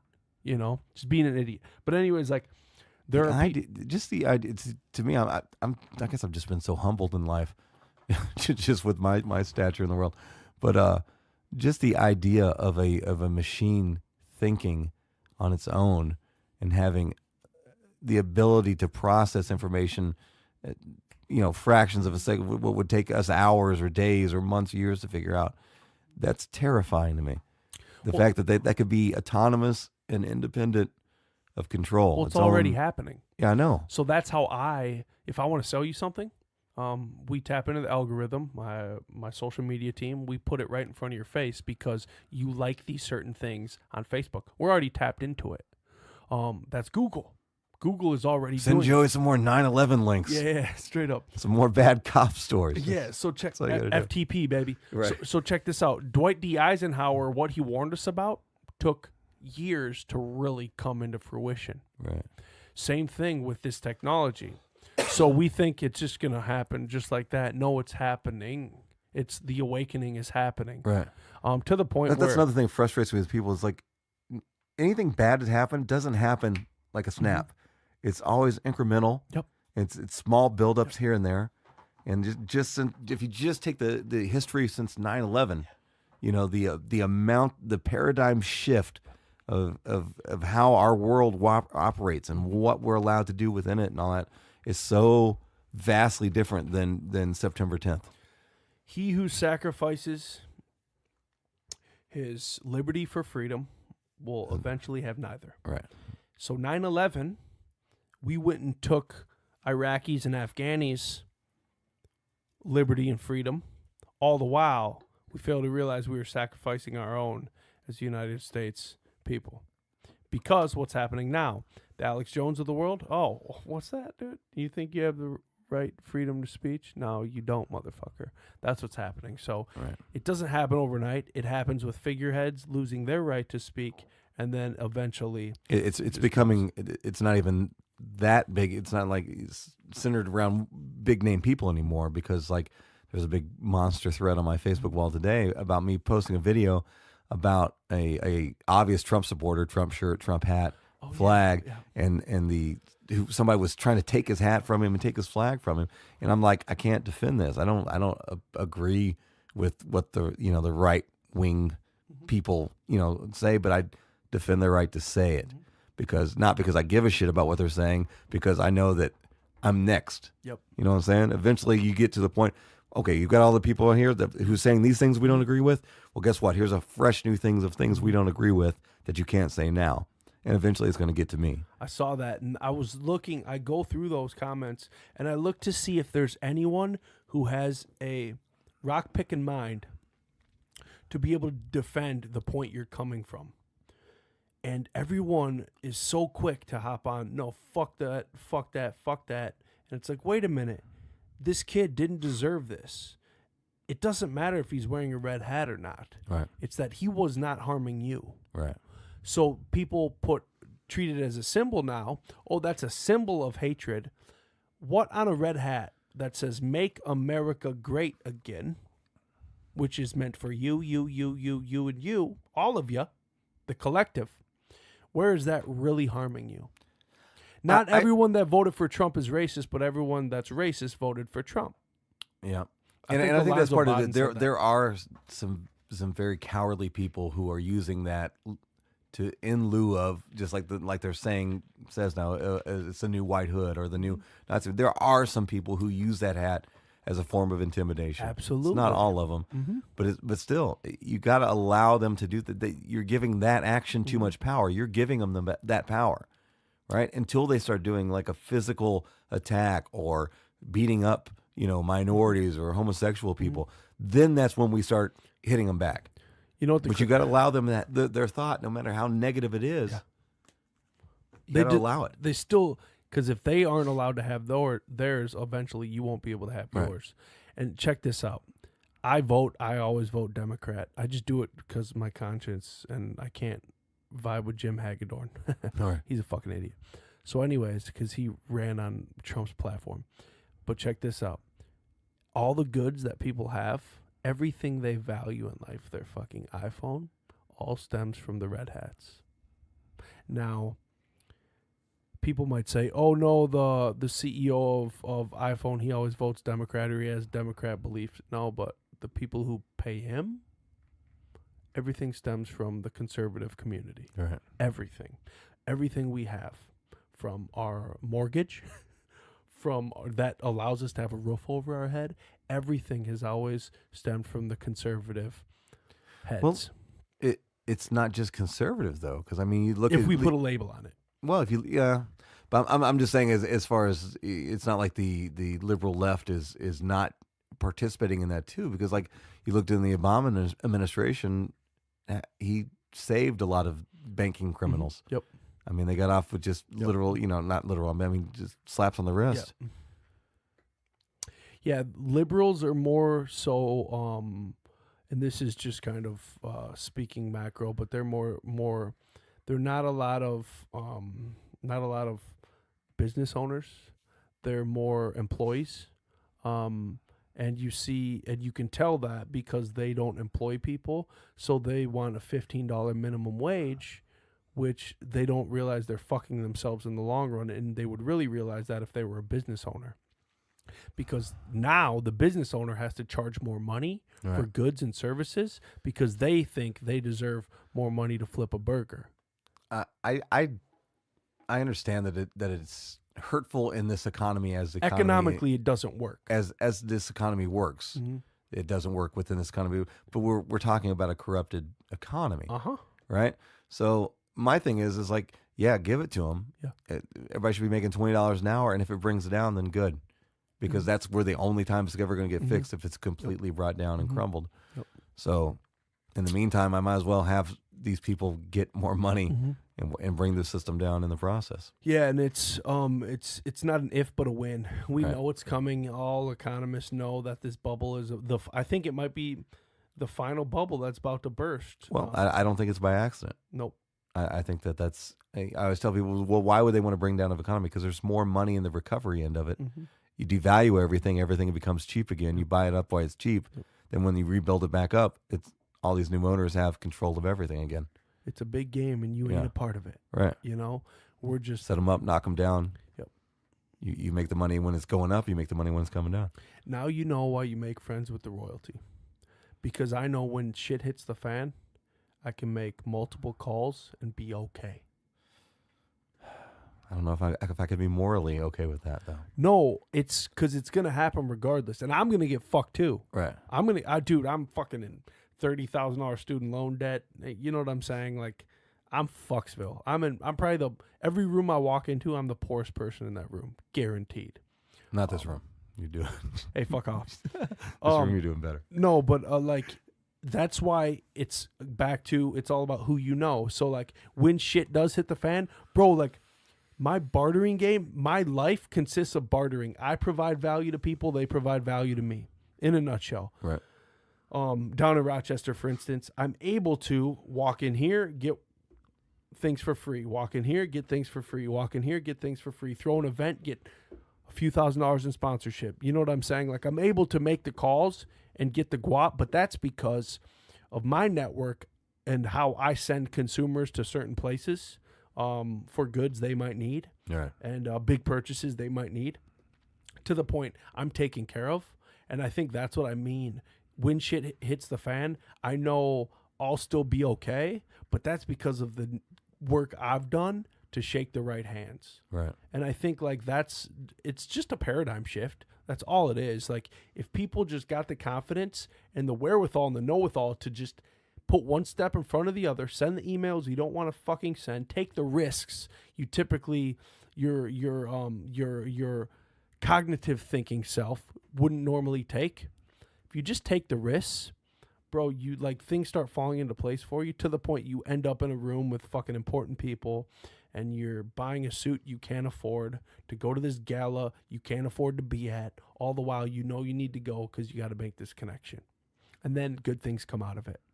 And before you know it, you got motherfuckers who are introducing you to important people who can change your life, you know. And I think that's where like, it's really like, I've gotten so lucky with like my business partner, my co-owner, my co-owner, my company, Stationary Astronaut, plays for the Vikings, and we graduated together. And he's my point guard for a decade, and it was just like keeping that connection alive, where like just bullshit playing when on campus.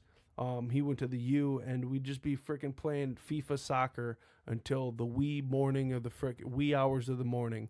And it's like, we didn't fucking know what we were going to do. We didn't know what we were going to be where we are, throwing sick events when we were 31 years old while he's still playing ball. Right. You know, we had no idea, but we set ourselves up to the point where he was able to help me out financially so we could do some epic shit. Because, bro, you're nothing without an investor. And that's why connections are so important. I have a boy who I was just down in Costa Rica with. He's one of the top real estate agents and commercial real estate builders in all of Canada, based out of Vancouver. And he went into this conference.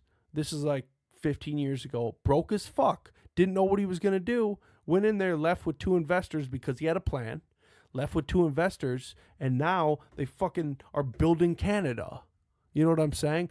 Uber millionaires.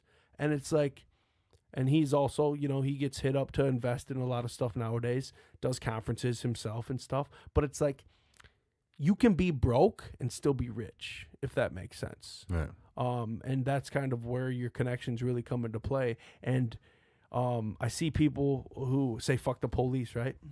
Bro, this is, if anyone takes anything out of this, make friends with your enemies. That's how the Knights Templars did it. They came around the back door with the Trojan horse. Does that make sense? Yeah, I get what you're saying, but I don't know. I can't allow myself.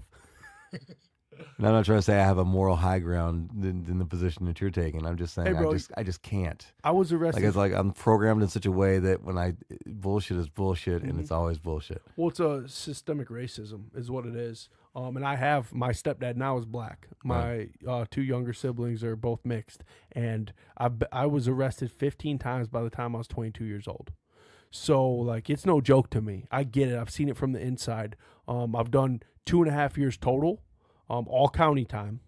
But the thing is I was a freaking white kid who always had a job, who was always volunteering in his community, to the point Judge Lund, my sentencing judge, I would always go in front of him. If I caught a new charge, I'd always end up in front of him. And he just couldn't see it in himself to throw me away. And he has seen now that we have beers on Thursdays in our book club. He has seen now that it paid off. He didn't throw me away. What kind of books does the judge read? Just right now we're reading this book called 30 Rooms to Hide In. I thought you were going to say 30 Shades of Grey. Like, hell yeah, he is. Dude, 50 Shades of Grey. No, 30 Rooms to Hide In. It's actually about Dr. Sullivan, who was he was a doctor at the Mayo Clinic who ended up getting he ended up having a degenerative brain disease. Jesus. So he started losing his mind. Holy shit. His kid is like recalling it. His kid's a badass author. But anyways, that's what you start realizing is like, dude, like I realized that I got to make friends with my enemies. So like, if you ever notice how cops are always friends with cops, right? That's because, dude, it's a fucking white boy club where like they are very racist, and a lot of them are all Trump supporters. Most of them are Trump supporters.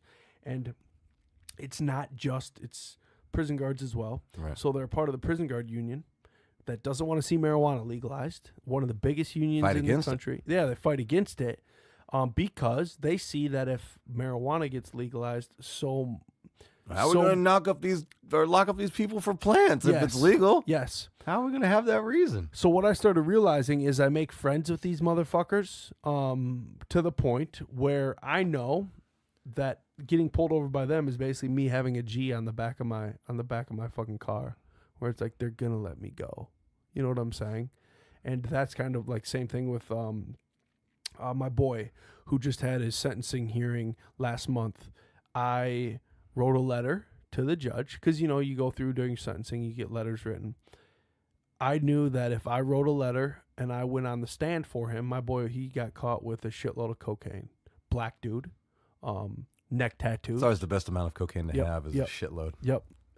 Black dude, neck tattoos, lots of cocaine. It's a bad combination. I knew that if I had a meeting with Judge Lund, and Judge Lund wasn't the sentencing judge, it was a different judge. I had a meeting with him, and I wrote a letter to the judge, and I had 2 people I knew that needed to write a letter. Didn't even fucking associate with my boy. But they had to write a letter. As long as us 3 wrote a letter and Judge Lund was aware of the situation, he wasn't going to have to go away for 9 years. So sure enough, sentencing comes around. I have never seen this happen. And this just shows you the power of connection. I've never seen this happen, Joey. A minority caught with a shitload of cocaine. I think it was 2 ounces, which should fucking put you away for a while. She didn't even give him probation that day. They left the window open for probation. She's like, because typically like they come up with a solution that day. Mm-hmm. She like left the window open like, oh, we'll figure out a solution. Didn't put him on home monitoring, nothing. I had never seen this happen. And I've been in front of a judge at least 30 times. You know what I'm saying? Right. Like I've never seen this happen. And it just shows you because she remarked on the letters.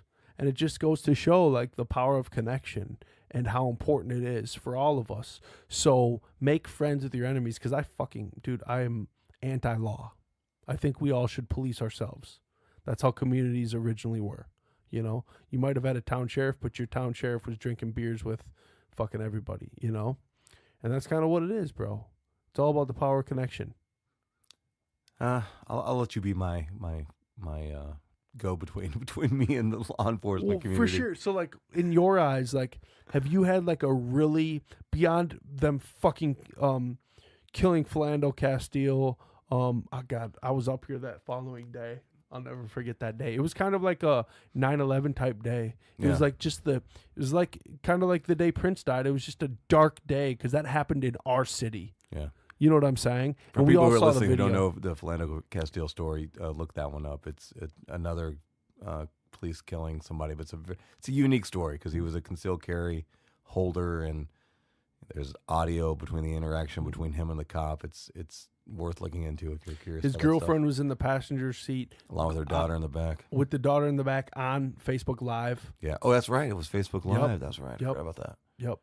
How could I forget that? Yeah. Yeah, and that cop was like on one. He had like, dude, it's just so crazy. Like Mohammed Noor too, Officer Mohammed Noor. Very similar case. Killed the Australian woman in Minneapolis. What was that? 2 years ago. Yeah.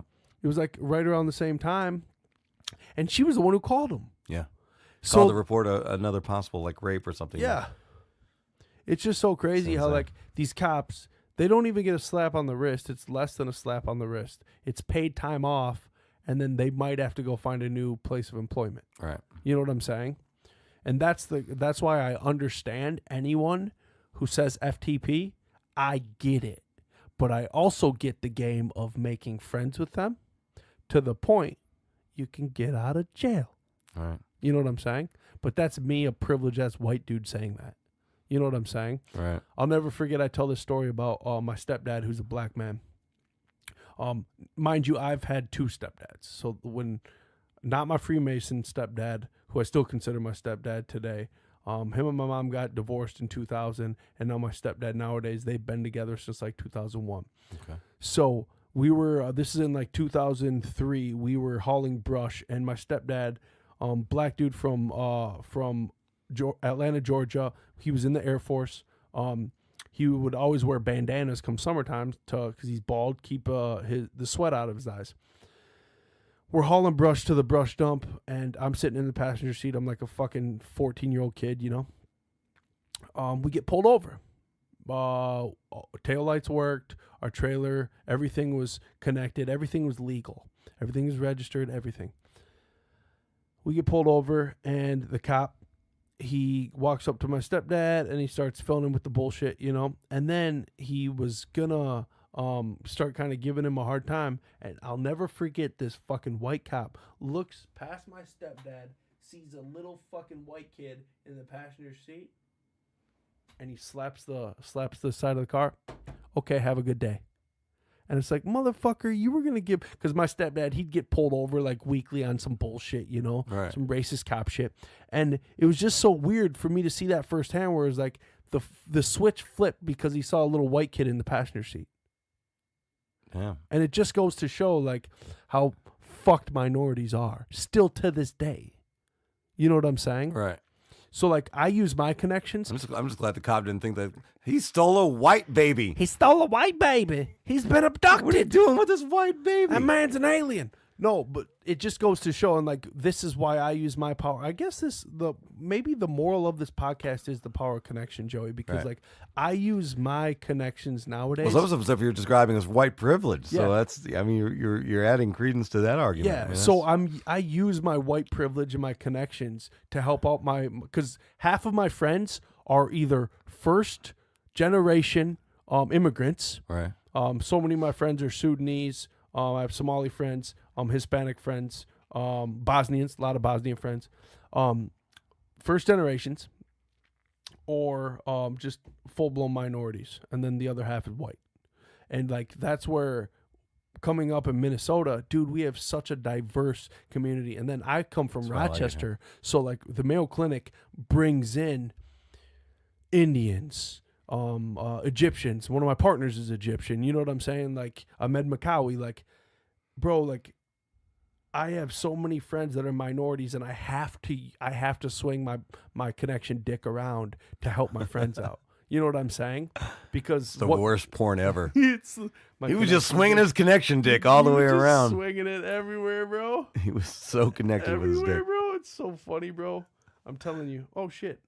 I got Laura Lee. Laura Lee hit me up regarding your newspaper. Right. She's the voice of what? KAL. She's the 10 o'clock news anchor for KAL. Nice. Laura Lee, she says, wow, treasure. Yeah, truly. That's a treasure. Yes.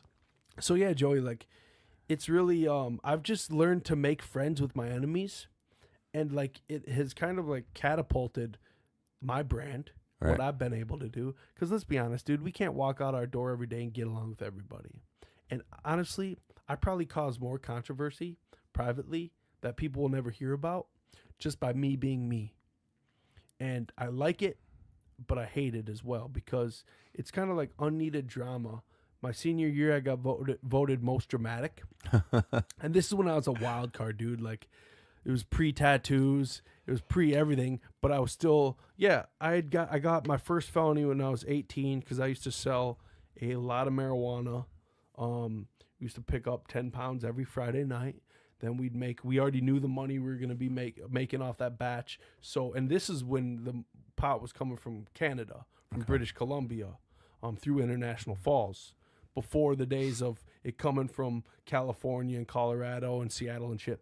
So we'd pick up 10 pounds every Friday, and we'd stop by the Mall of America, go spend $1,000, get fucking new clothes. We were always dappered up with our fake freaking diamond earrings.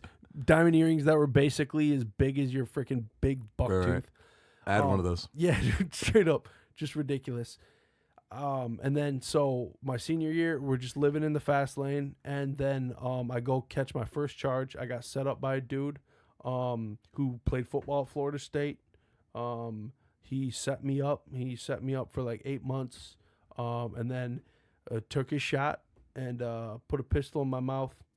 And then I was flying to my house to get my shotgun. I had a loaded 20 gauge in my closet, and he took my main cell phone. I had my burner cell phone at my house, at my mom's house. I'm still a senior in high school. So I'm running to the house to grab that and get my other cell phone that had my other numbers in it. I get pulled over. And this is the first time I had ever been pulled over, and they pulled a felony stop on me because I was flying from her. I didn't even see her behind me. I was in shock, just had a pistol put in my mouth, robbed a fucking 2 pounds, $3,000, shit like that. And So she pulls me over. Man, he was setting you up for 8 months, and all he got was £2 and all he got was $3,000. But I mean, he took what he could get. I should have seen the. That's a horrible amount to get on somebody's fucking death list for. What he get? So he got like maybe 2,500 pops, so 5,000. Got like $7,000 off me, probably. You know, which sucks. As an 18-year-old, it sucks. That ain't worth your life, though, man. Yeah, it's not worth get my killed life. for this shit. So check it out. So like, I was heated, and I was the type to get kicked out of Rochester area family wise, right. Just because I was a hothead, you know. So it was the best encounter I ever had with a police officer. Yeah, I got a felony out of that for felony fleeing that I eventually pled down, but I was going to my house to grab that shotgun. You know what I'm saying? I was right. on a mission to do some dumb shit. So I got pulled over and got hauled in, and yeah, bro. And then I was still living in the fast lane. So like, I was on the other side of the fence for a long time, up until like 22. And at that time, bro, like, we're fucking selling ecstasy, jars of ecstasy. That's when ecstasy was real ecstasy. You know what I'm saying? Right. So like, and I'm 31 now. So you think of how far, like, because we have a meth epidemic right now. Right. So people that think. Well, meth and opioids. Well, for sure. Yeah. And that's, we can blame a lot of things for that. But really, I think we know what the head of the snake is, pun intended. Right. But you look at like what Molly is nowadays. Dude, Molly is glorified meth. You go to these festivals, these motherfuckers are throwing around shards. Bro, don't tell me that's Molly. That's fucking meth. And we're seeing this, like, they're doing documentaries on it in Southern California. People think it's Molly. No, motherfucker, that's meth. That's what it is. And you just have this kind of like, times ain't what they used to be. So me, I have a daughter now. I had to like grow up and make friends. Going back to the point, making friends with my enemies. Bro, I got my fucking ass beat by the cops. Like, nose broke, blood gushing. This is my third day. My 2 days in a row, I would wake up, all my sheets were covered in blood. Third day, they finally decided, this is when I was staying in Hennepin County, they decided to bring me in. They're like, okay, yeah, we'll go get him x-rays. Sure enough, my fucking nose was blasted. They're like, oh yeah, that explains it. Motherfucker, like, dude. All right. They don't give a fuck about us, you know? Mm-hmm. So, like, I have every reason to hate the Popo. But at the same time, I also know that, like, they are keeping our streets safe. Again, I don't know if I can agree on that one. No, but I also, like, okay, so, Excuse me. you hear stories of, like, horrible stories, domestic abuse stories, where a husband is going to murder this woman if a cop doesn't show up and do something about it. But police officers are disproportionately responsible for domestic violence against. Yes, They're the number one. They are. Demographic. They are. They Yeah. are. So I guess that's just talking about one example. You can't credit of them if domestic- they're responding to their own calls. Yeah, they're responding to their own calls.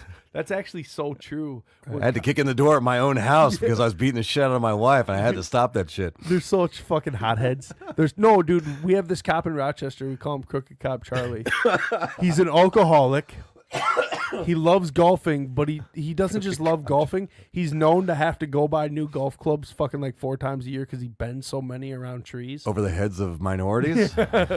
Bro, no, actually, he was, there was this video that went viral locally about this black kid crying out racism in Conoco station, and he was the cop on call who got the call, and he was there like, because he's friends. Reporting to scene, Crooked Charlie. We just make fun of him, but he is a hothead. He is an alcoholic, but like he is actually very fair, and it was just so funny because they call him Crooked Charlie. How is he fair? He's our friend. We just Okay. call him that.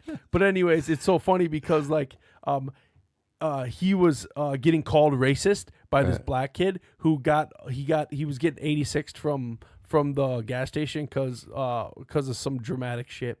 And Crooked Cop Charlie shows up, and he's friends with all of us and Right. a lot of minorities. He's friends with them, and we fucking, you know what I'm saying? We play softball together, shit like that. And this black kid's calling him racist, and the whole town knows that. Yeah, we call him Crooked Cop Charlie, but he's fucking anti-racist. You know, he like actually sticks up for you. And there was just this black kid calling him racist, and like that's where crying wolf doesn't work because the community knows, no, Charlie's got your back.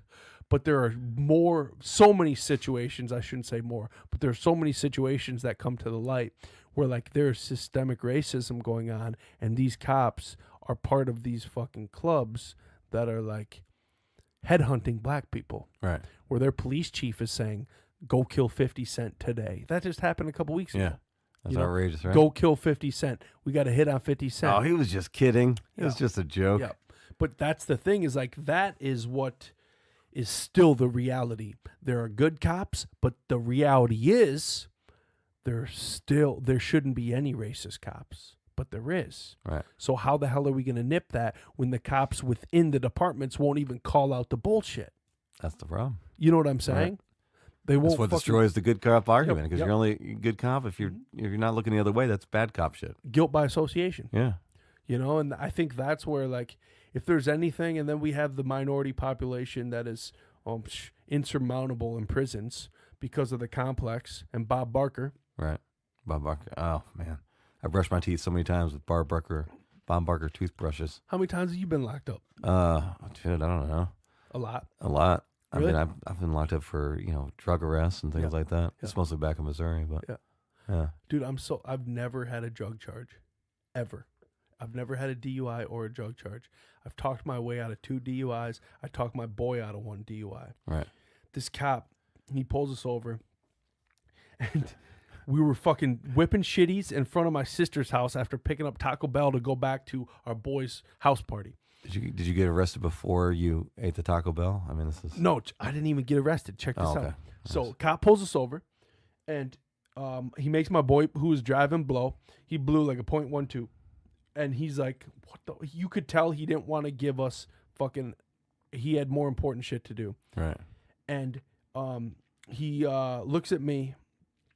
And I forgot like how I was hitting him with the freaking tongue game where I was like, just like, sir, no, we're like not up to anything bad. Like we're totally cool. Like I promise if you made me blow, I'll blow zeros. I was drunk as fuck too. And he didn't smell the weed, thank God. So anyways, like he pointed at me and he's like, God, what did he make me do? He made me recite back to him. He said a sentence. I forgot what the sentence was, and I had to recite it. And I'm the greatest cop in the world. I recited Say it, but with my name. Yeah, because he didn't make me like say the alphabet backwards or anything. Right. He just made me recite the sentence after him, and I said it perfectly, and it got us out of it. And he pointed at me. He's like, "If I made you blow right now, you blow zeros." I was like, "I promise, sir." So sure enough, he let us fucking drive away, and it was just like one of those situations where it's like, bro, that could have ended so fucking badly. Right. Because I'm giving false information. We're fucking driving drunk, whipping shit. There's black people who are listening to the show right now and hearing you say that you just talked your way out of that. Most black people just would have been shot. He just would have pulled up and just like started shooting. Like, oh my God, these black people are driving in circles in the street. I got to shoot them. Dude, there's like, if we had more time, like there are so many stories that we could just dive deep into, like situationally where how lucky I have gotten because of my skin color. Right. And that's something I will never take for granted, especially having minorities in my own household where it's like, no, it doesn't, dude, like the stories my stepdad has told me about growing up in the South. Dude, he grew up in Atlanta, the home of Dr. King. You know what I'm saying? Like, they don't take freedom for granted. Him, and he learned that from his grandmother, where it's like, no, like, you are lucky to be here, and you are lucky to be as free as you are.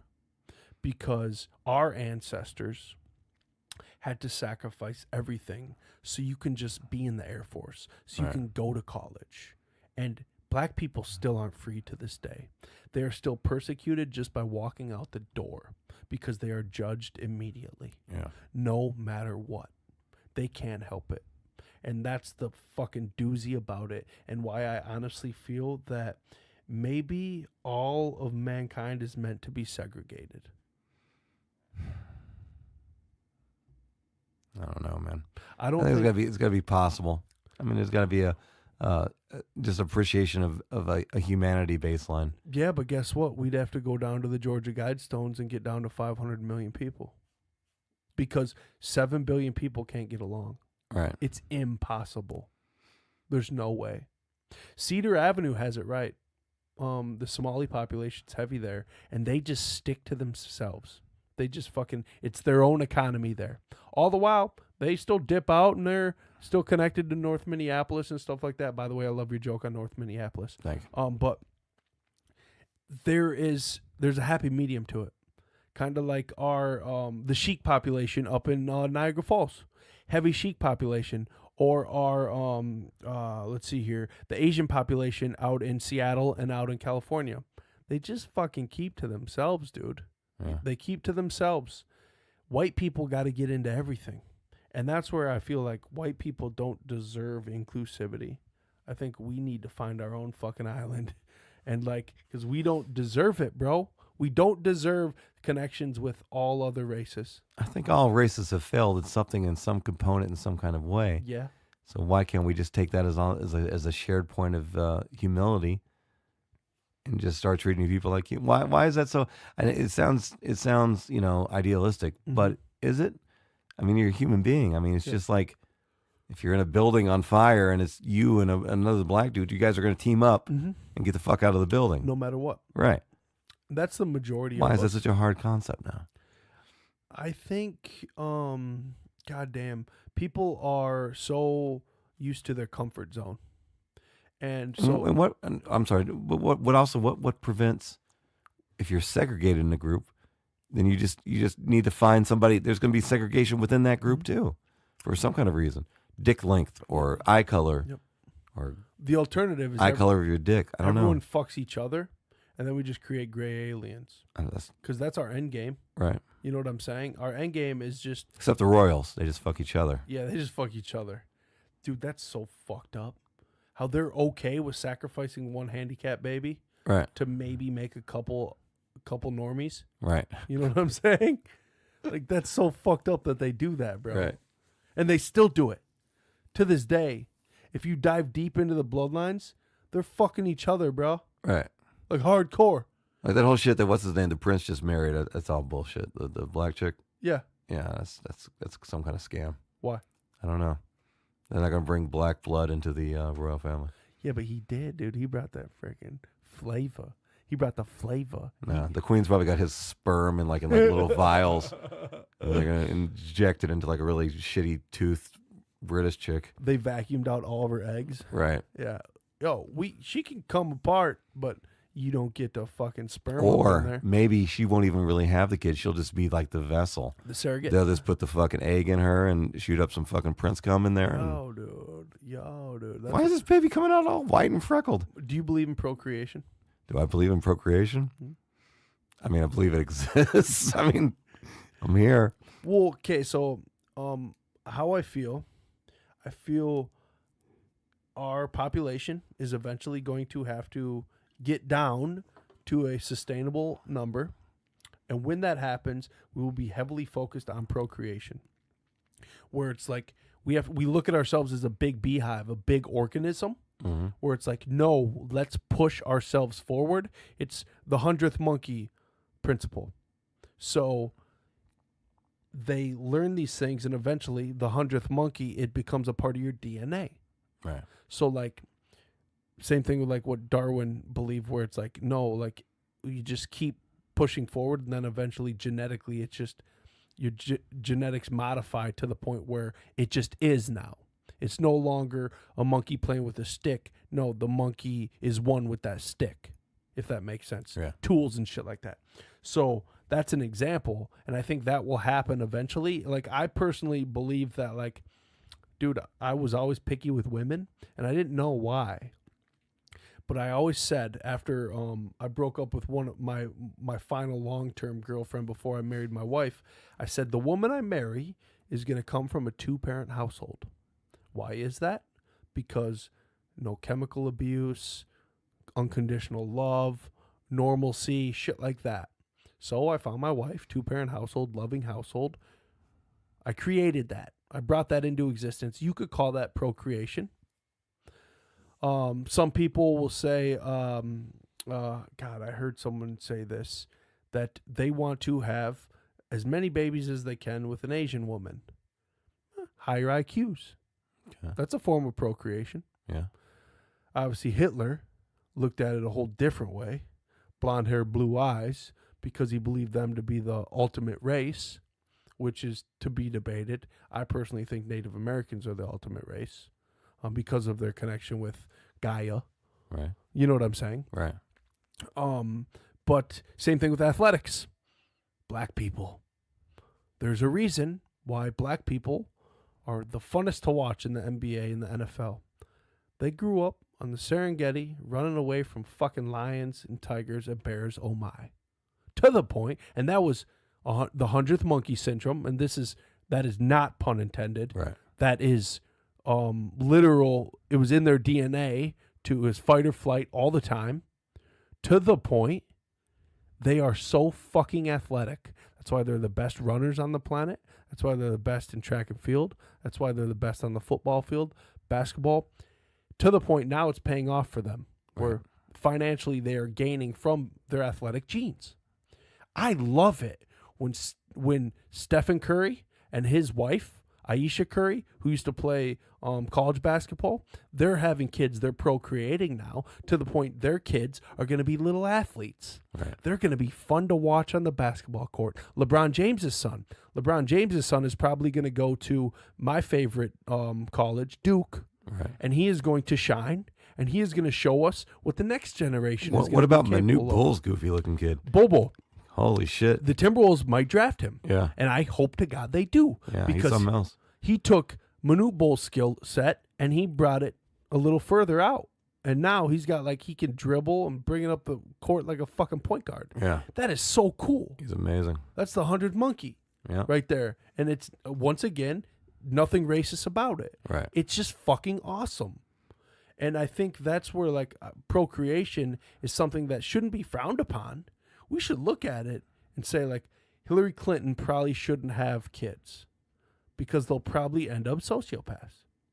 You know what I'm saying? Right. Same thing with we should probably nip. I'm pretty sure she lays eggs anyway. So Oh my God. she's a reptilian. yeah. Yeah, so. she is a reptilian. So I know we're kind of going way off the fucking beaten path. Right. Well, I was gonna say we're getting close on time. When we bring it back with some blow my mind with something Freemason-y. Okay, so to bring it back to the original topic. Okay, so I'll never forget the first time I shook hands with a Freemason, and he knew my dad, my dad from back in the day. They were firefighters together because my dad was a first responder.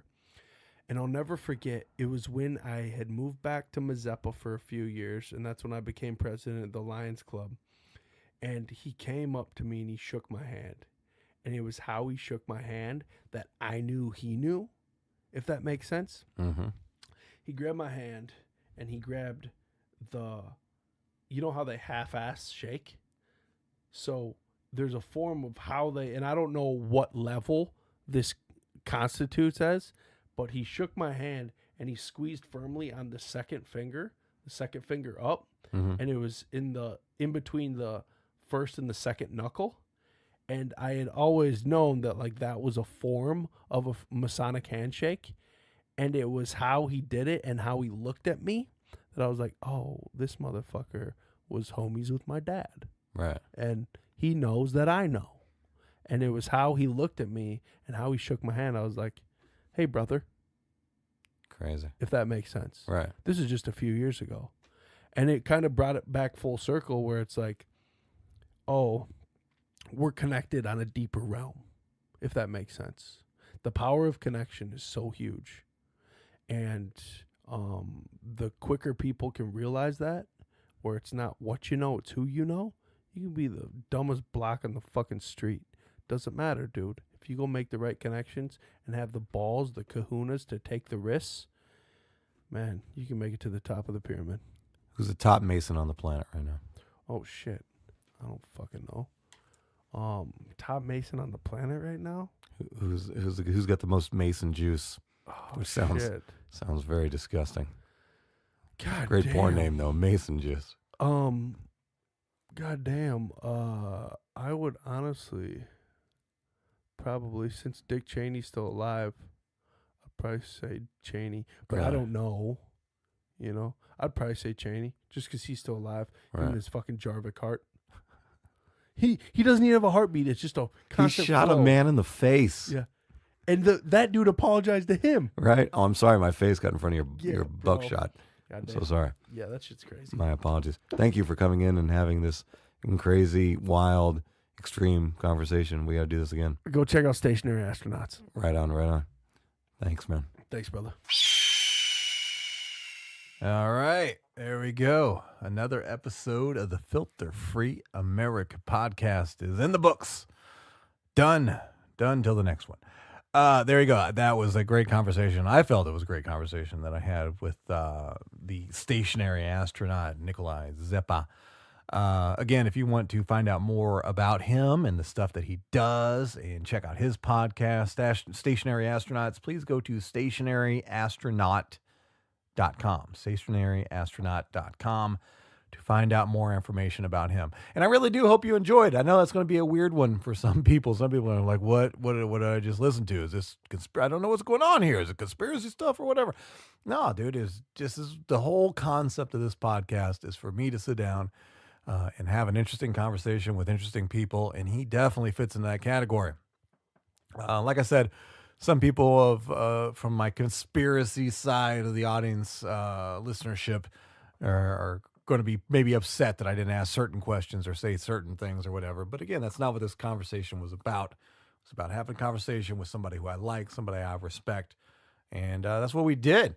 So I hope you enjoyed it. Again, if you guys have any questions whatsoever, if you want me to bring him back on, talk about anything else, I'd love to have him back on, period.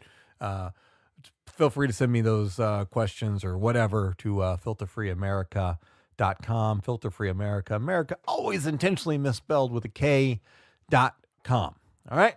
But thank you guys. Also, thank you to my sponsors, simplewebsite.us, simplewebsite.us. One more time, simplewebsite.us. Without them, I wouldn't have a website. So if you need a website, go to simplewebsite.us. Let them make a beautiful website for you like they've done for the Filter Free America podcast. What else? I don't know. Challenging times in the world, ladies and gentlemen. And yes, I am referring to the death, destruction, and carnage that happened in New Zealand. And I'm not going to talk about that, at least not in this context in this episode here. But I just want to say this, and it's what I say almost at the end of almost every single episode, man. Is God, we're fucking human beings. We're fellow human beings, okay?